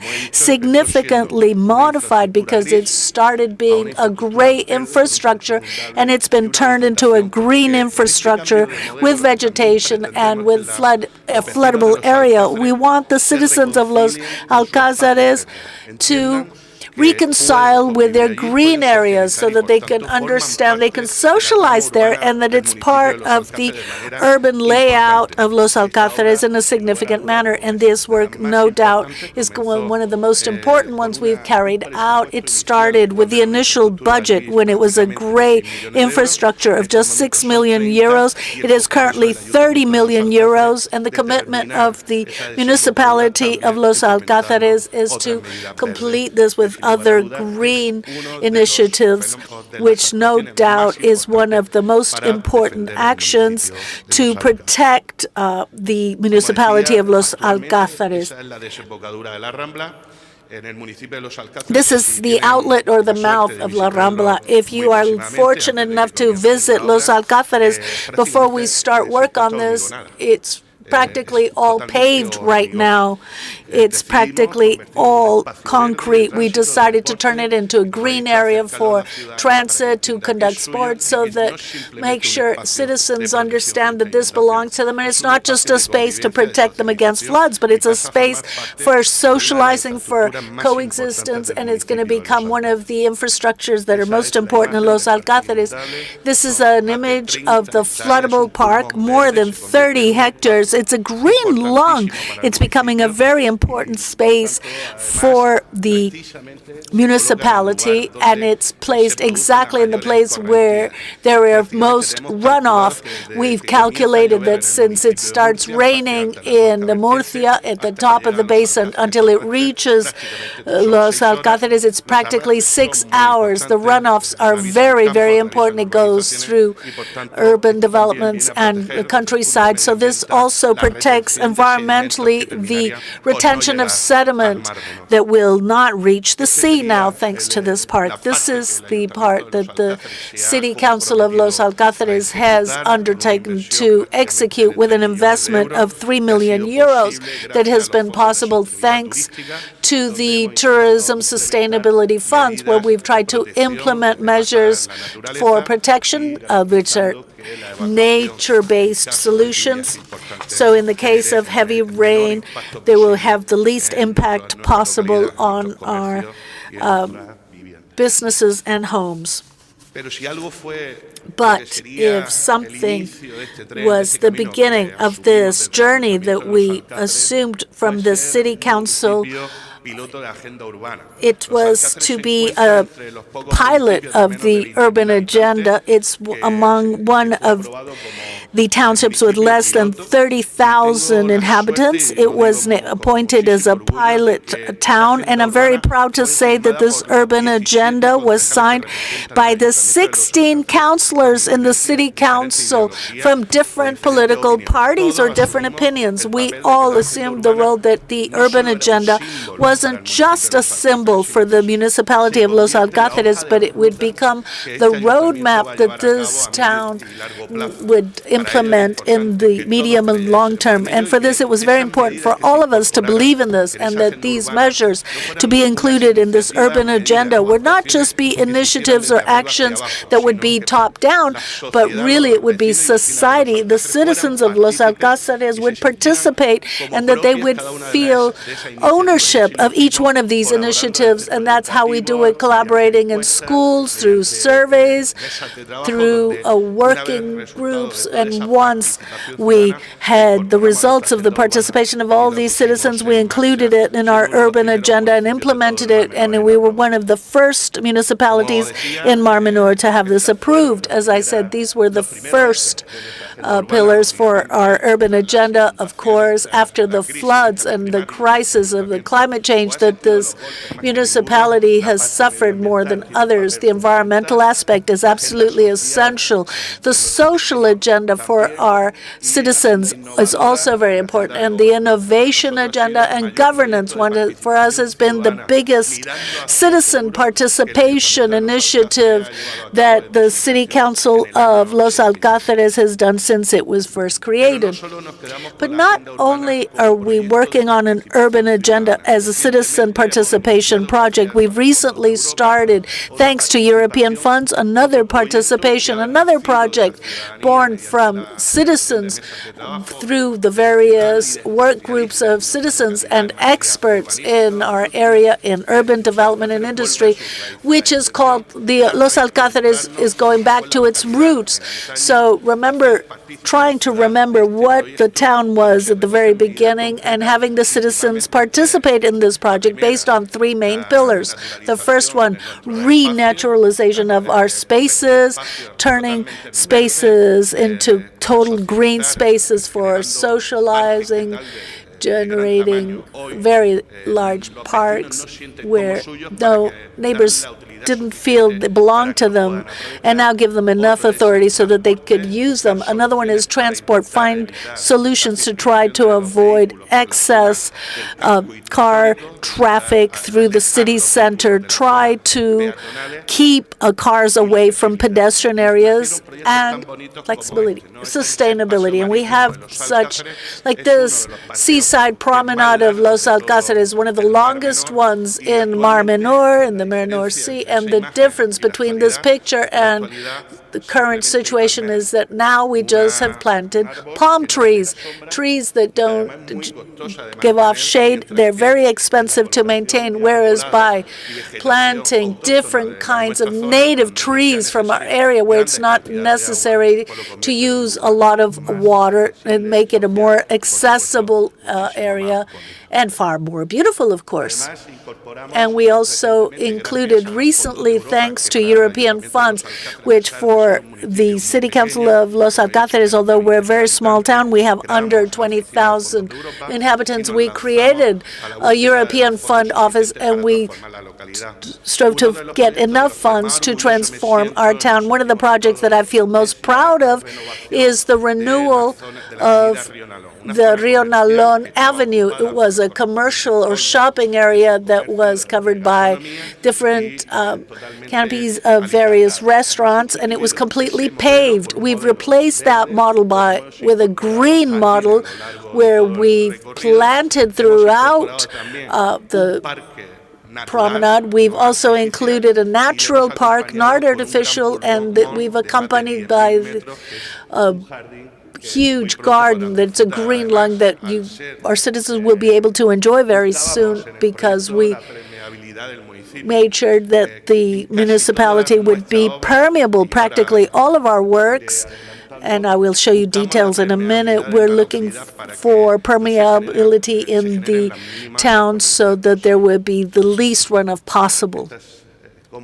This is how we've executed the Rio Nalón works with gardens and vegetation plants. The citizens are delighted. There used to be nothing but palm trees, but they've been replaced and they've been taken elsewhere.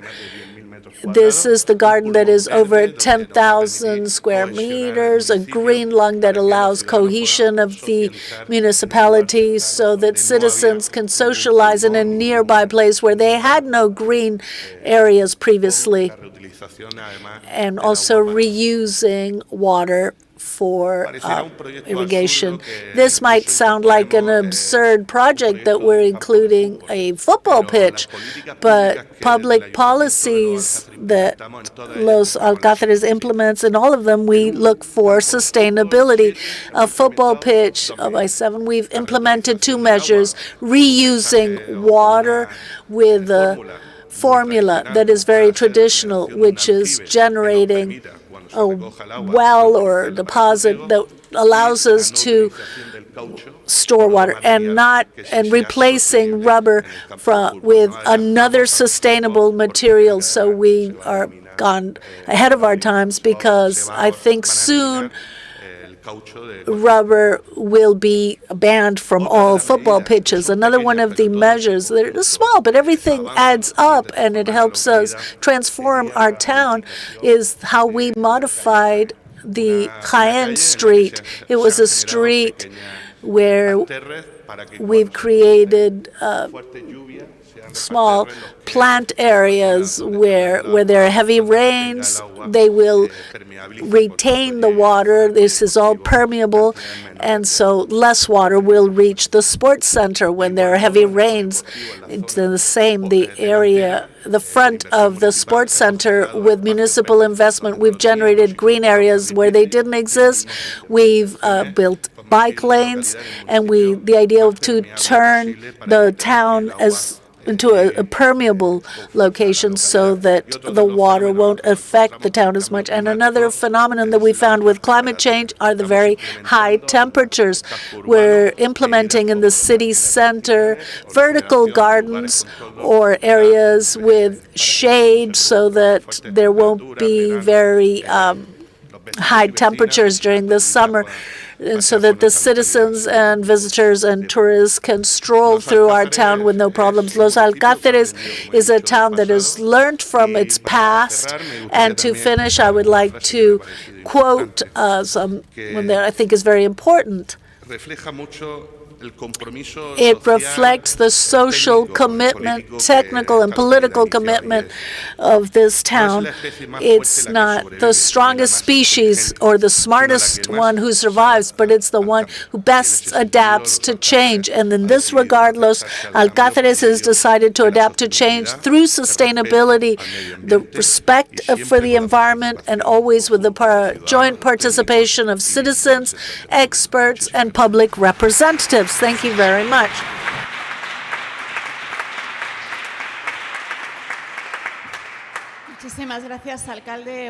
Thank you very much, Mr. Mayor. It is a pleasure to see these examples of what's been accomplished, and also to use crisis to see the opportunities that they bring.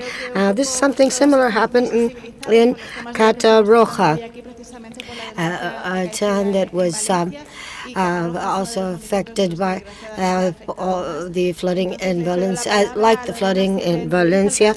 So I'm pleased to give the floor to the mayor's Lorena Silvant Rees.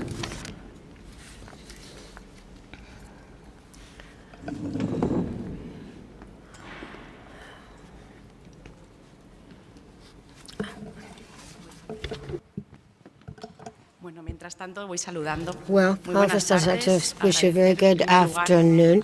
And first of all, I'd like to thank the Ministry of Housing and Urban Agenda, the General Director, and the entire team for this, and for this opportunity, as you said, to take a look at the vision that municipalities have to see what problems municipalities have. I'd like to thank all of the ministries for their work, for their hard work, for all of the organizations and institutions that have been essential and fundamental in helping us look toward the future with hope. And I'd also like to thank all of those of you who are attending and listening to us on the streaming facility. Now I'm going to show you just a very quick X-ray, I'll call it, of what happened. But we're going to look at it from the human side. Our entire town, which is located on the border of the Mediterranean Sea, beside the Albufera swamps, and very close, so within Valencia, the entire area was affected. This is the Institute of taken by the Hydrographic Institute took of this area affected. No, the channels did not overflow. It's important to mention that because they used our old systems for irrigation and the fields that absorb water, etc., etc. Now, the spread area is the central area of our town, and as the earlier speaker said, it's highly built up without taking into account these risks and without assigning protective measures. So the water found its route. The water got up to over nearly 3 meters, plus all of the water accumulated in the subsoil and in the underground parking garages. So, you can just imagine when you have these circumstances where you have an overflow, a river rise, you're looking to see where all the water is going to go. Well, in 15 minutes, our entire town was totally flooded, completely flooded. There couldn't be even any rescue, and 25 of the inhabitants of our town who did die in the flooding were in lower underground parking areas. People thought that they thought it was just going to be a little bit of rain. So people went down to the garages to drive their cars up into the street, and it turned out to be a maze that they could not get out of. We're working on our strategic plan and creating our own urban agenda, as I mentioned mentioned, Catarroja is a wealthy town because we have part of it is agriculture. We have also an industrial park, and so we wanted to make use of all of those axes and levers to design our future. So when we took a look at all of these damaged buildings, we realized we need to look outward towards the territory itself. Now, the part that we call La Huerta was flooded. Agricultural lands, well, that area used its natural draining systems and drained well. There was a political action committee that was disbanded recently to try to pay part of that agricultural zone and recover it. So I'm sure you've seen these photos. This is one of the main streets in town. And there's a damages assessment and the work that's being done with all of the different agencies and all of the reports that we have underway are drawing up. Let me go. This slide, I believe, is an older one. This one, the amounts in euros have not been updated, but we have the subsidy of the territorial ministry of 138 million euros. We have the ecological transition ministry has given us 66 million euros, and everything having to do with water as far as damages that were reported to the insurance consortium are over 2,500 million. So now these are the areas along the gorge called El Pollo, and so there was not good urban planning here because it's located in an area where there's no soil sediment, and that meant that the buildings themselves were highly damaged. And we did a quick recovery using all of the public and private funding that we were given, and many of our streets, you can see signs like these painted on walls. It says, thanks to the volunteers who helped with the cleanup. But with that, looking to the future with hope, we need to make sure we realize that these natural disasters can be seen as an opportunity to improve and do things to prevent that we hadn't done in the past. And so we're proud to be here as a city that we consider ourselves a resilient city. We want to be a resilient city, both urban planning, etc. But we can't do that without the help from the European Union, with all of the funds, all of the aid that we are receiving.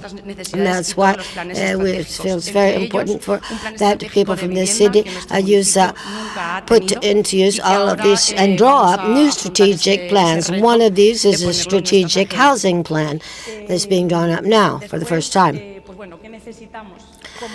Now, what else do we need? Well, of course, we need resources. Now, resources, by resources, I would like to emphasize the fact that we want talent, we need science. We need the help from all of these areas. I mean, we're all small towns. And so we want them to come to us to help us implement these measures. Because we need getting human resources that we need. It's very small, very difficult in a small town. And that's why we asking for special plans that will help us to enable anyone who wants to help in these municipalities that were damaged by the DENA can come to help out those towns, and that they also have the legal security they need. And so we're in a state where, that has social guarantees. But in times like this, everyone must assume the responsibilities that as required. So what do we do in a town as small as Catarroja that has 130,000 inhabitants? We don't have enough people to draw up those plans. We don't have ordinances to put them into place. If we can't use that, all of this effort by all of these people will not work. That's why we need those tools, those instruments. And I think there are subjects, it has been clear, there's subjects that it's just a matter of humanity and solidarity and what we owe to our citizens, and there has to be a national level pact, an agreement. So we cannot accept the fact that there are first-class and second-class cities and towns. So we need a nationwide pact to enable us to make these improvements in our towns and cities.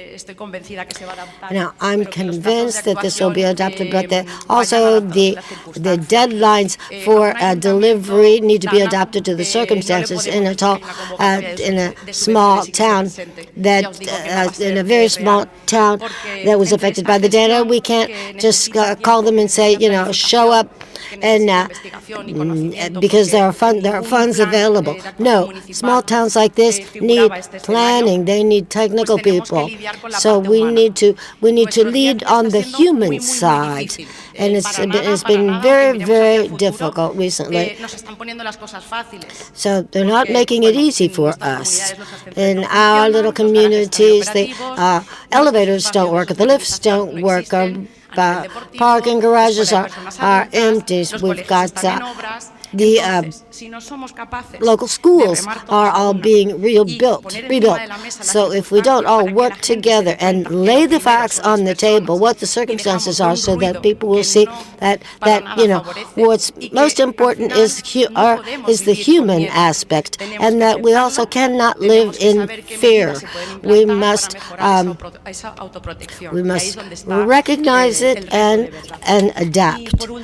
And finally, I'll end up showing you this poster by a local artist, Pedro Mesinas, who, within what I was just telling you about, all of the the pain and suffering and people who lost everything in the flooding, he drew this flower, which is our traditional flower, and so this image of rebirthing is a symbol of what we plan to do in Catarrojas, and for that we need the help of each and every one of you. Thank you. Lady Mayoress, there's still so much to be done. Let's hope that we're up to it with these tools, with this planning, with innovation, with the build back agendas. Let's hope that we can all coordinate once and for all and really get our hands down to work, because the circumstances and the situation deserve it. We're really running out of time.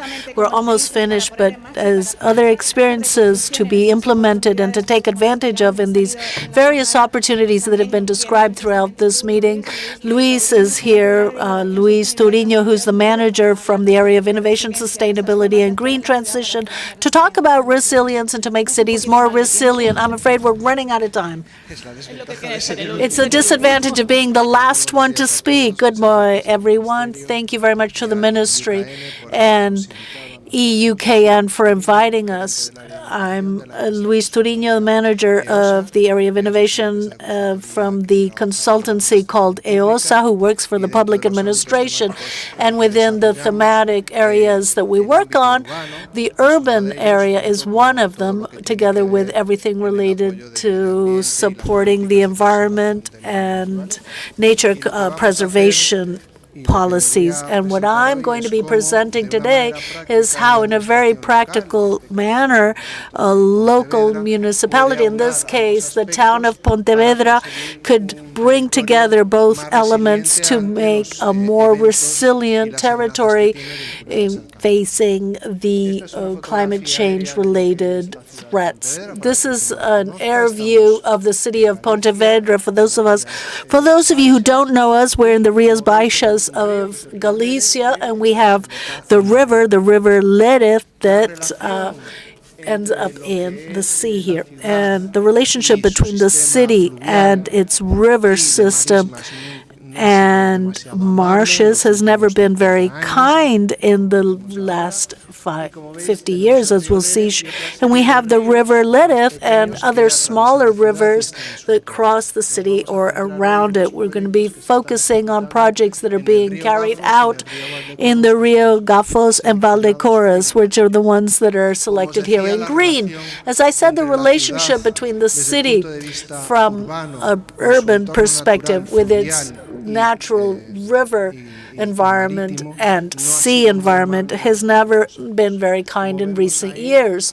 As you could see here, point number 1, where you could see a photograph, the old connection of the Lerith River in the 50s made the city be surrounded by the sea in 2/3 of its perimeter. It was built up with schools, universities, sports centers, so that as a result of that, what used to be a city surrounded by the sea during high tide, here you could see the connection with Lerith.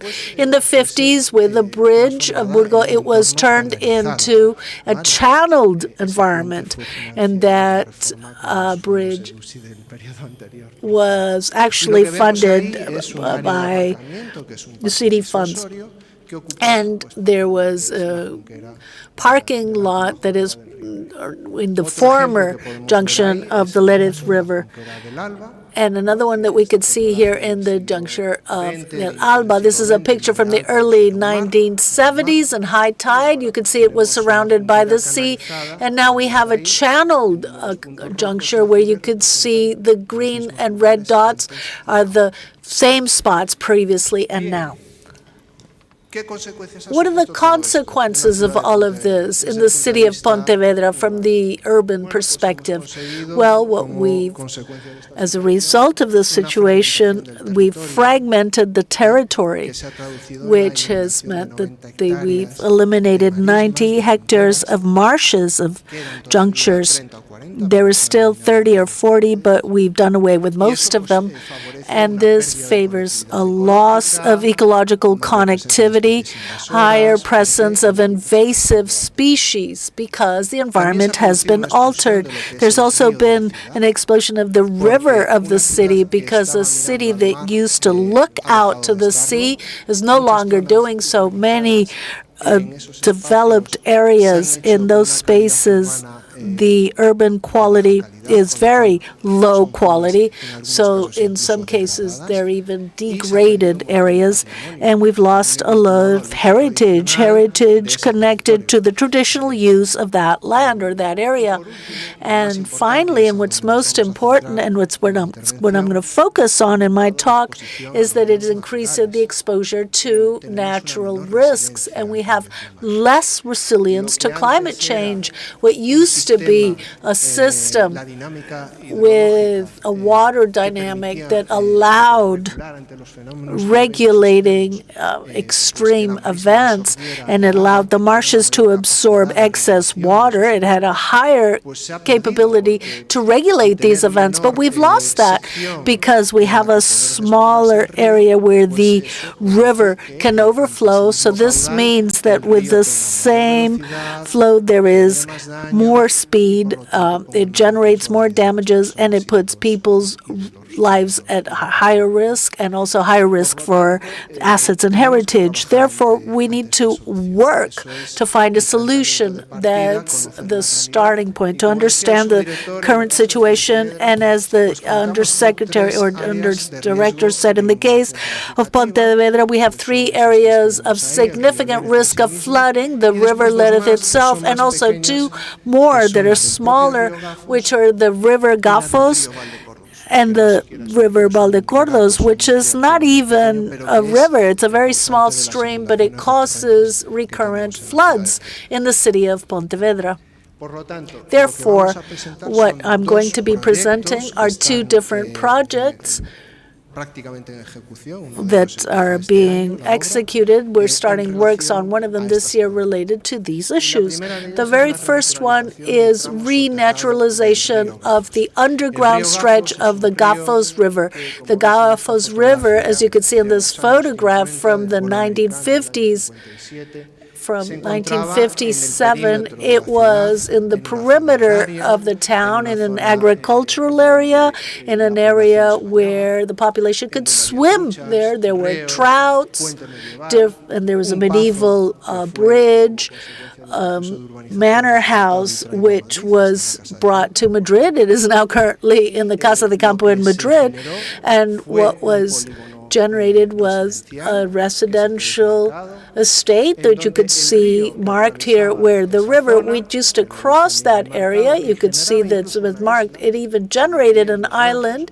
It would be split into two different arms. It was completely sent underground. They covered the river, and therefore it lost of all the heritage assets and all the natural and the agricultural land that we had in Pontevedra until the 70s. There were several options to develop this estate. On the picture on the left, what you could see is one of the options that were not carried out, where they were respecting the river area of the Gafos, but finally they decided to send the river underground and make it disappear. Here's a photograph of the works to channel the river, eliminating one of its arms, and over 10,000 tons of concrete were used. This is what it looks like at the moment, that area.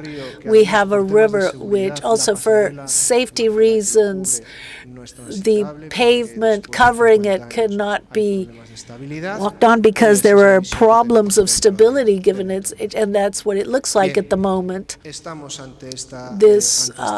is the current situation, and so what's been presented 3 weeks ago publicly, and it's available on the website for the City Council, is the technical project to be carried out, and there's currently a tender for it. It's the project to restore the Gafos River. We see two different pictures of the same area, the current one and what it's going to look like when it's finished. It's a very ambitious project at a national level. It has the support of the Institution of Biodiversity from the ministry,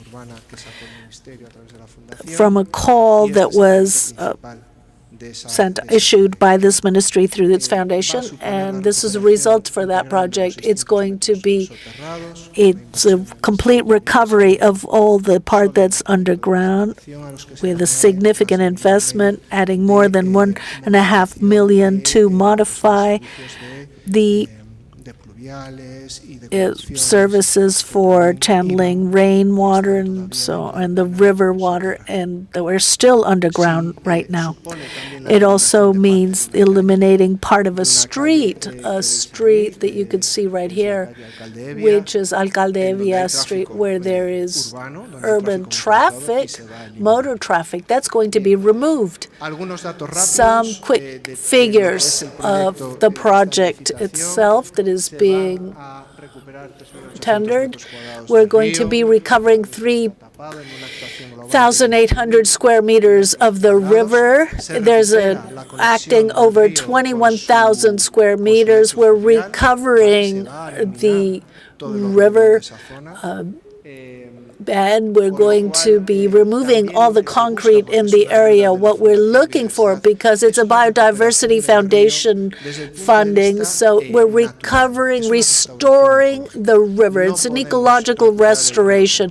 We can't recover the river the way it was with its two different arms. That's impossible.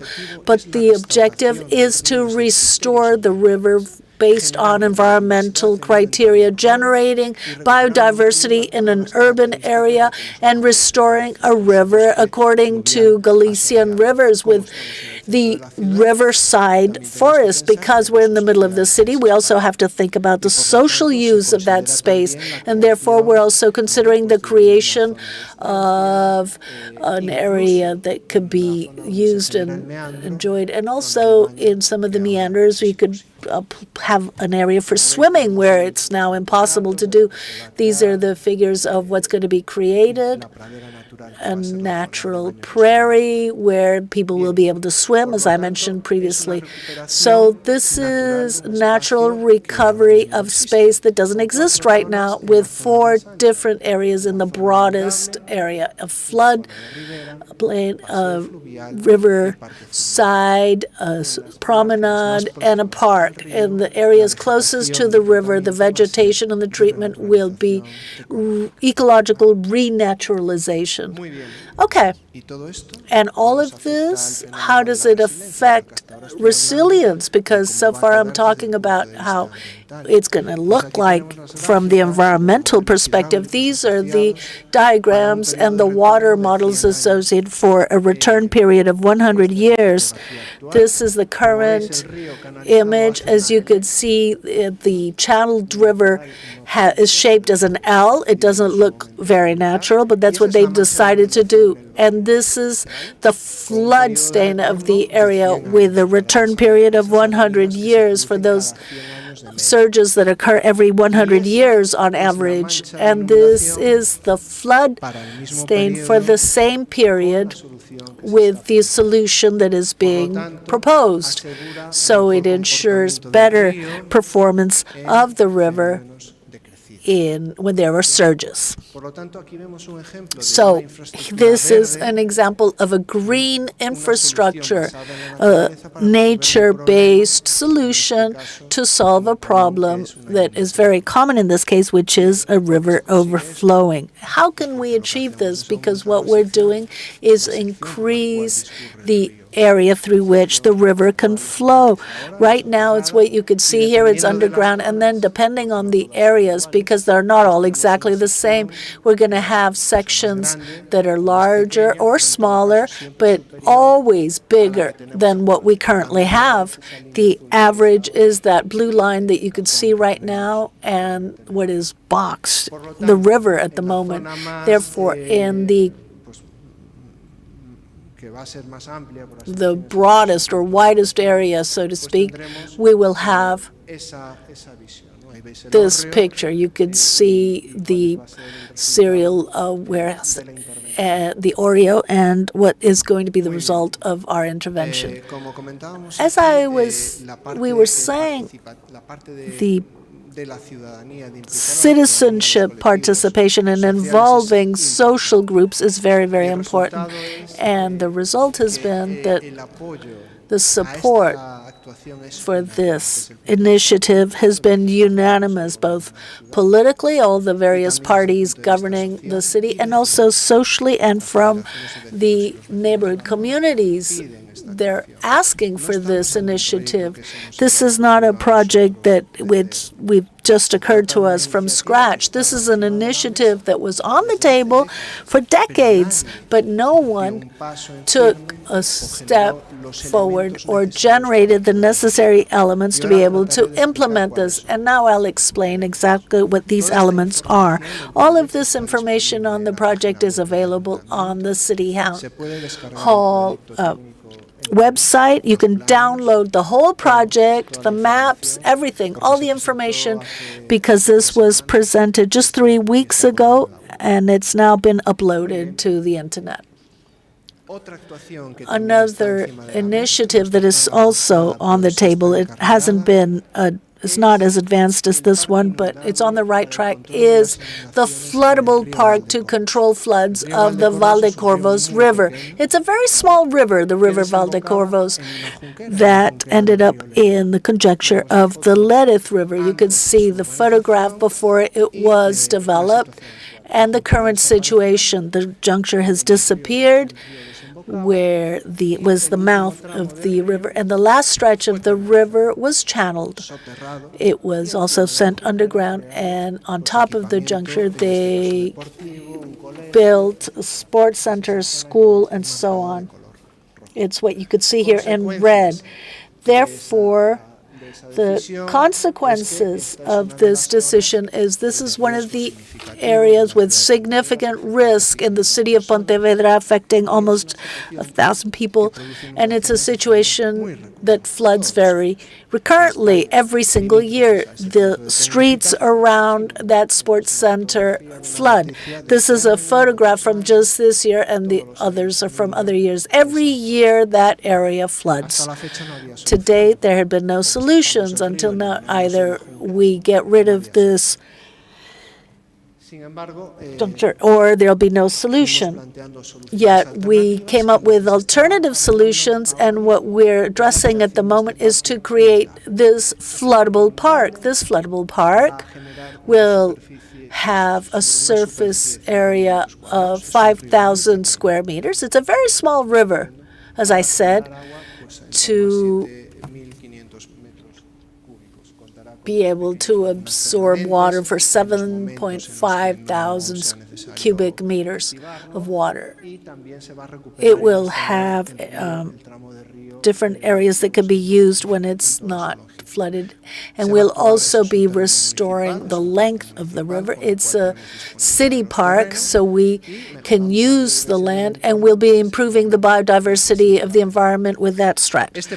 This project, unlike the previous one, is an example of collaboration between various administrations, between the Aguas de Galicia, that reports to the regional government of Galicia, and the City Council of Pontevedra. Right now, Aguas de Galicia is preparing the final technical specifications. They'll be ready by the end of the summer, and to execute the project, we're estimating it will cost 2.5 million euros. In the case of Pontevedra, through the PI that was presented, or the plan that was presented to the ministry, this is one of the initiatives contemplated in that plan. It includes financing the works for this, which also needs to be receiving contribution from the regional government. In addition, because this is something that's been discussed with the Basin Organization for several years, and as a result of the situation that's occurring in Valencia, the regional government of Galicia is implementing a series of actions to reduce the risk of flooding in urban areas through nature-based solutions, and they have identified 7 projects. The one that's most advanced is the one of Pontevedra. So there's good alignment here between 2 different administrations, and the one on the river Valdecorvos is the first floodable park that's going to be created in Galicia. I'm almost finished, but I think this is the most important thing. Well, talked about 2 different projects, but how can we reach this point? What are the steps that need to be taken? In our experience with a local administration, a city council like Pontevedra has a population of 80,000. It's not a very big city council. How can we reach this point? First of all, you have to have a strategic vision. In other words, you have to identify very clearly what the problems are that you have in the territory. You have to understand the alternatives to be able to address solutions. And in this case, we, as consultants of the City Council, we looked for complementary support. As we've said here, we had to be supported by those who know about these solutions. And here we've collaborated in these 2 projects with the university. In fact, one of them is a partner in the renaturalization project of the Gafos River. And then we also have to look for potential channels of financing, which are really the drivers to make sure that these initiatives can be carried out. And what's most important, it needs to be reflected in the urban strategic vision of the city. And that's how it's been included, because Pontevedra was also chosen as a pilot project for the local urban agenda a couple of years ago. And these two initiatives are included in the strategic plans for urban resilience, and they're expressly included in the corresponding lines of action, both the Gafos and the Valdecorvos rivers. So we're aligned with the strategic vision of the city to act on these environments. Political commitment, this is essential because, of course, we may have a technical vision, but then we need the political actors to participate. And sometimes it's not easy because there's still a long way to go as far as providing information and education. Not just the environmental experts, but also urban development and colleagues from other areas, and then politicians, of course, who in the end make the decisions. The urban model for Pontevedra and the transformation of Pontevedra has been very well known and recognized for years now. It's a model that's been recognized by the European Union, and what we are currently doing is to modify the narrative, to include a new element to the discourse of the city as far as its urban model. And the urban model includes renaturalization as a key element to recover the public space for the population, something that occurred almost 25 years ago with logically and individually, but we included this vision of renaturalization. Interinstitutional cooperation, as I mentioned previously, it's essential. These two initiatives, we started working on them on 2020, 21, 22. We talked to Aguas de Galicia when the Galicia water plan for the coast and the flood plan for Galicia was presented in 2022 when there was a public exhibition. There were meetings between the city council and Aguas de Galicia. They had different political ideologies, but we showed them the proposal that we had to act in these two rivers, and these actions were included in the water plan initiative. So now we're fully aligned, and right now they're drafting the sector report for the River Gafos, and it completely coincides with the actions proposed by the City Council. Therefore, it's absolutely essential to have this cooperation between institutions and to take steps.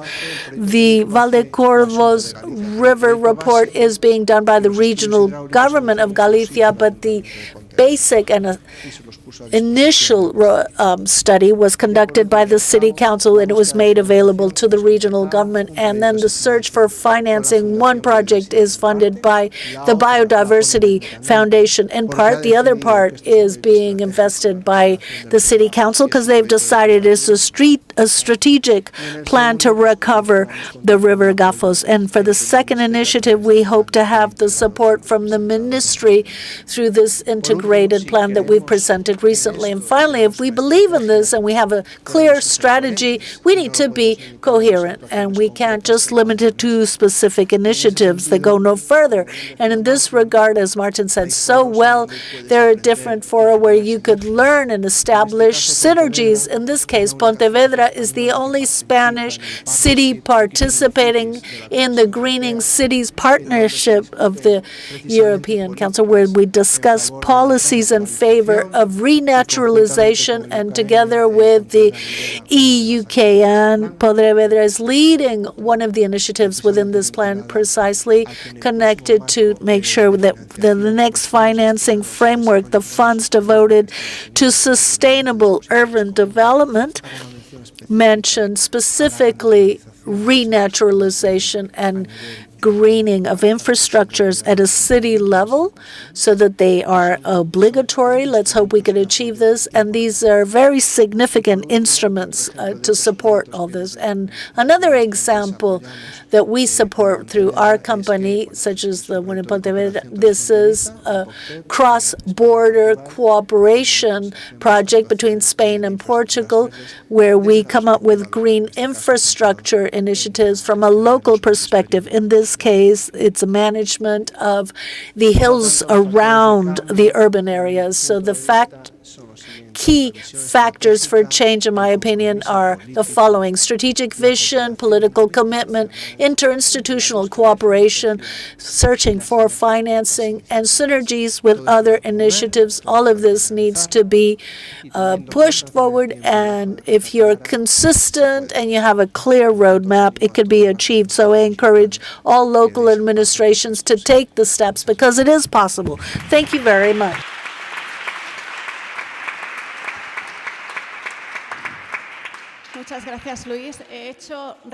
Thank you very much, Luis. I haven't done a very good job of moderating the time, and we don't even have enough to have an exchange of ideas. But it was just all of your presentations were so interesting. They were all from different perspectives, going from the need for planning, knowledge, experience from the universities, and also innovative techniques. So now also from regulation and planning and legislation, and also from the experience of experts who know how to seize an opportunity in these catastrophes to work on our reconstruction agendas. So there's so much left to be done, and to hope that we don't have to see ourselves in the same situation where we rebuild only to have to rebuild yet again.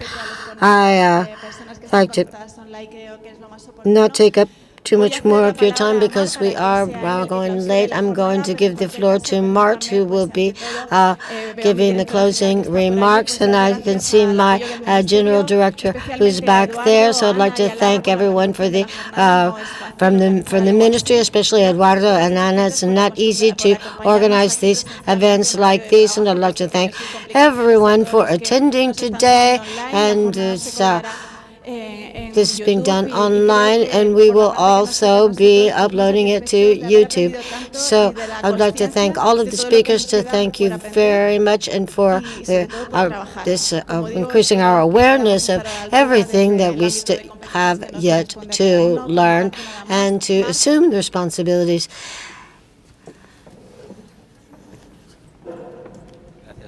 To do this. Thank you, Sonia. I prepared a closing speech in Spanish, but I'm going to have to read it. Thank you very much. I'd like to thank everyone for your participation and throughout this morning, very interesting morning.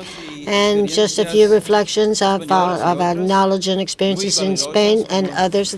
We've heard some very valuable information on how to build more resilient citizens in the face of climate change, and also of the risks that are not just in the future, but very much present day, flooding, and so particularly near the Mediterranean basin. And just remember that we are not alone in facing this challenge. It's been clear that there have been previous cases in cities that have tackled these major problems, but we can learn from their mistakes, and they have rebuilt better cities that are better than before the catastrophic flooding. So we talked about the reconstruction, innovation, but also about collaboration and coordination. Sometimes it's difficult to do collaborate and coordinate across different administrations and civil society. We've heard of the key roles of the EUSCO police risk maps, of also how to the danger of shrinking riverbeds and basins to smaller size, making room for rivers. And we've heard, so we need to react, and based on the knowledge that we have of how nature works and the planting of parks and green areas along riverways. And so it makes us aware of the needs, changes that we need to incorporate starting now when we're undertaking works and construction in cities to guarantee that they are useful and they do not have to be rebuilt. And that, so let us not deceive ourselves, because we've seen that it's always more expensive to not plan for the future and to not take advantage of the current knowledge that we have. And we've heard from more than one speaker that there's some very powerful ideas. Urban resilience is spent opening up communication across the affected communities. Each and every one of the players and people involved in these cities. So enabling the population to stay at their homes and to assure them that they are not alone, that they have a support network available for them to help them shift the current paradigm. And in the long term, looking for a fairer, more just, and more prosperous future for all.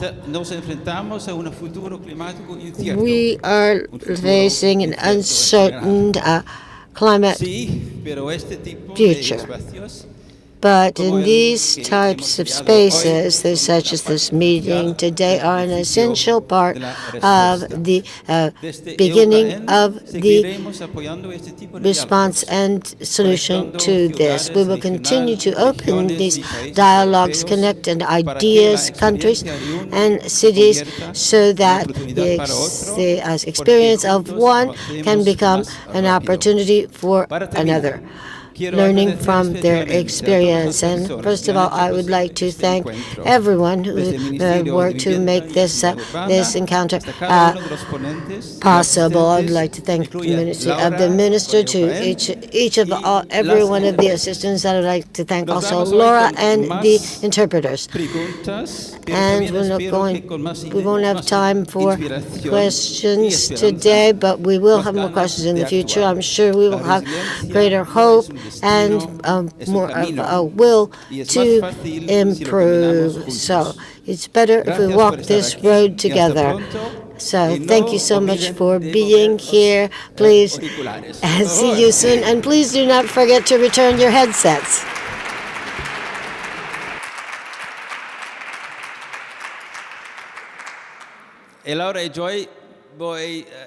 And now we're going to prepare a report on this that we will be posting later. Thank you very much.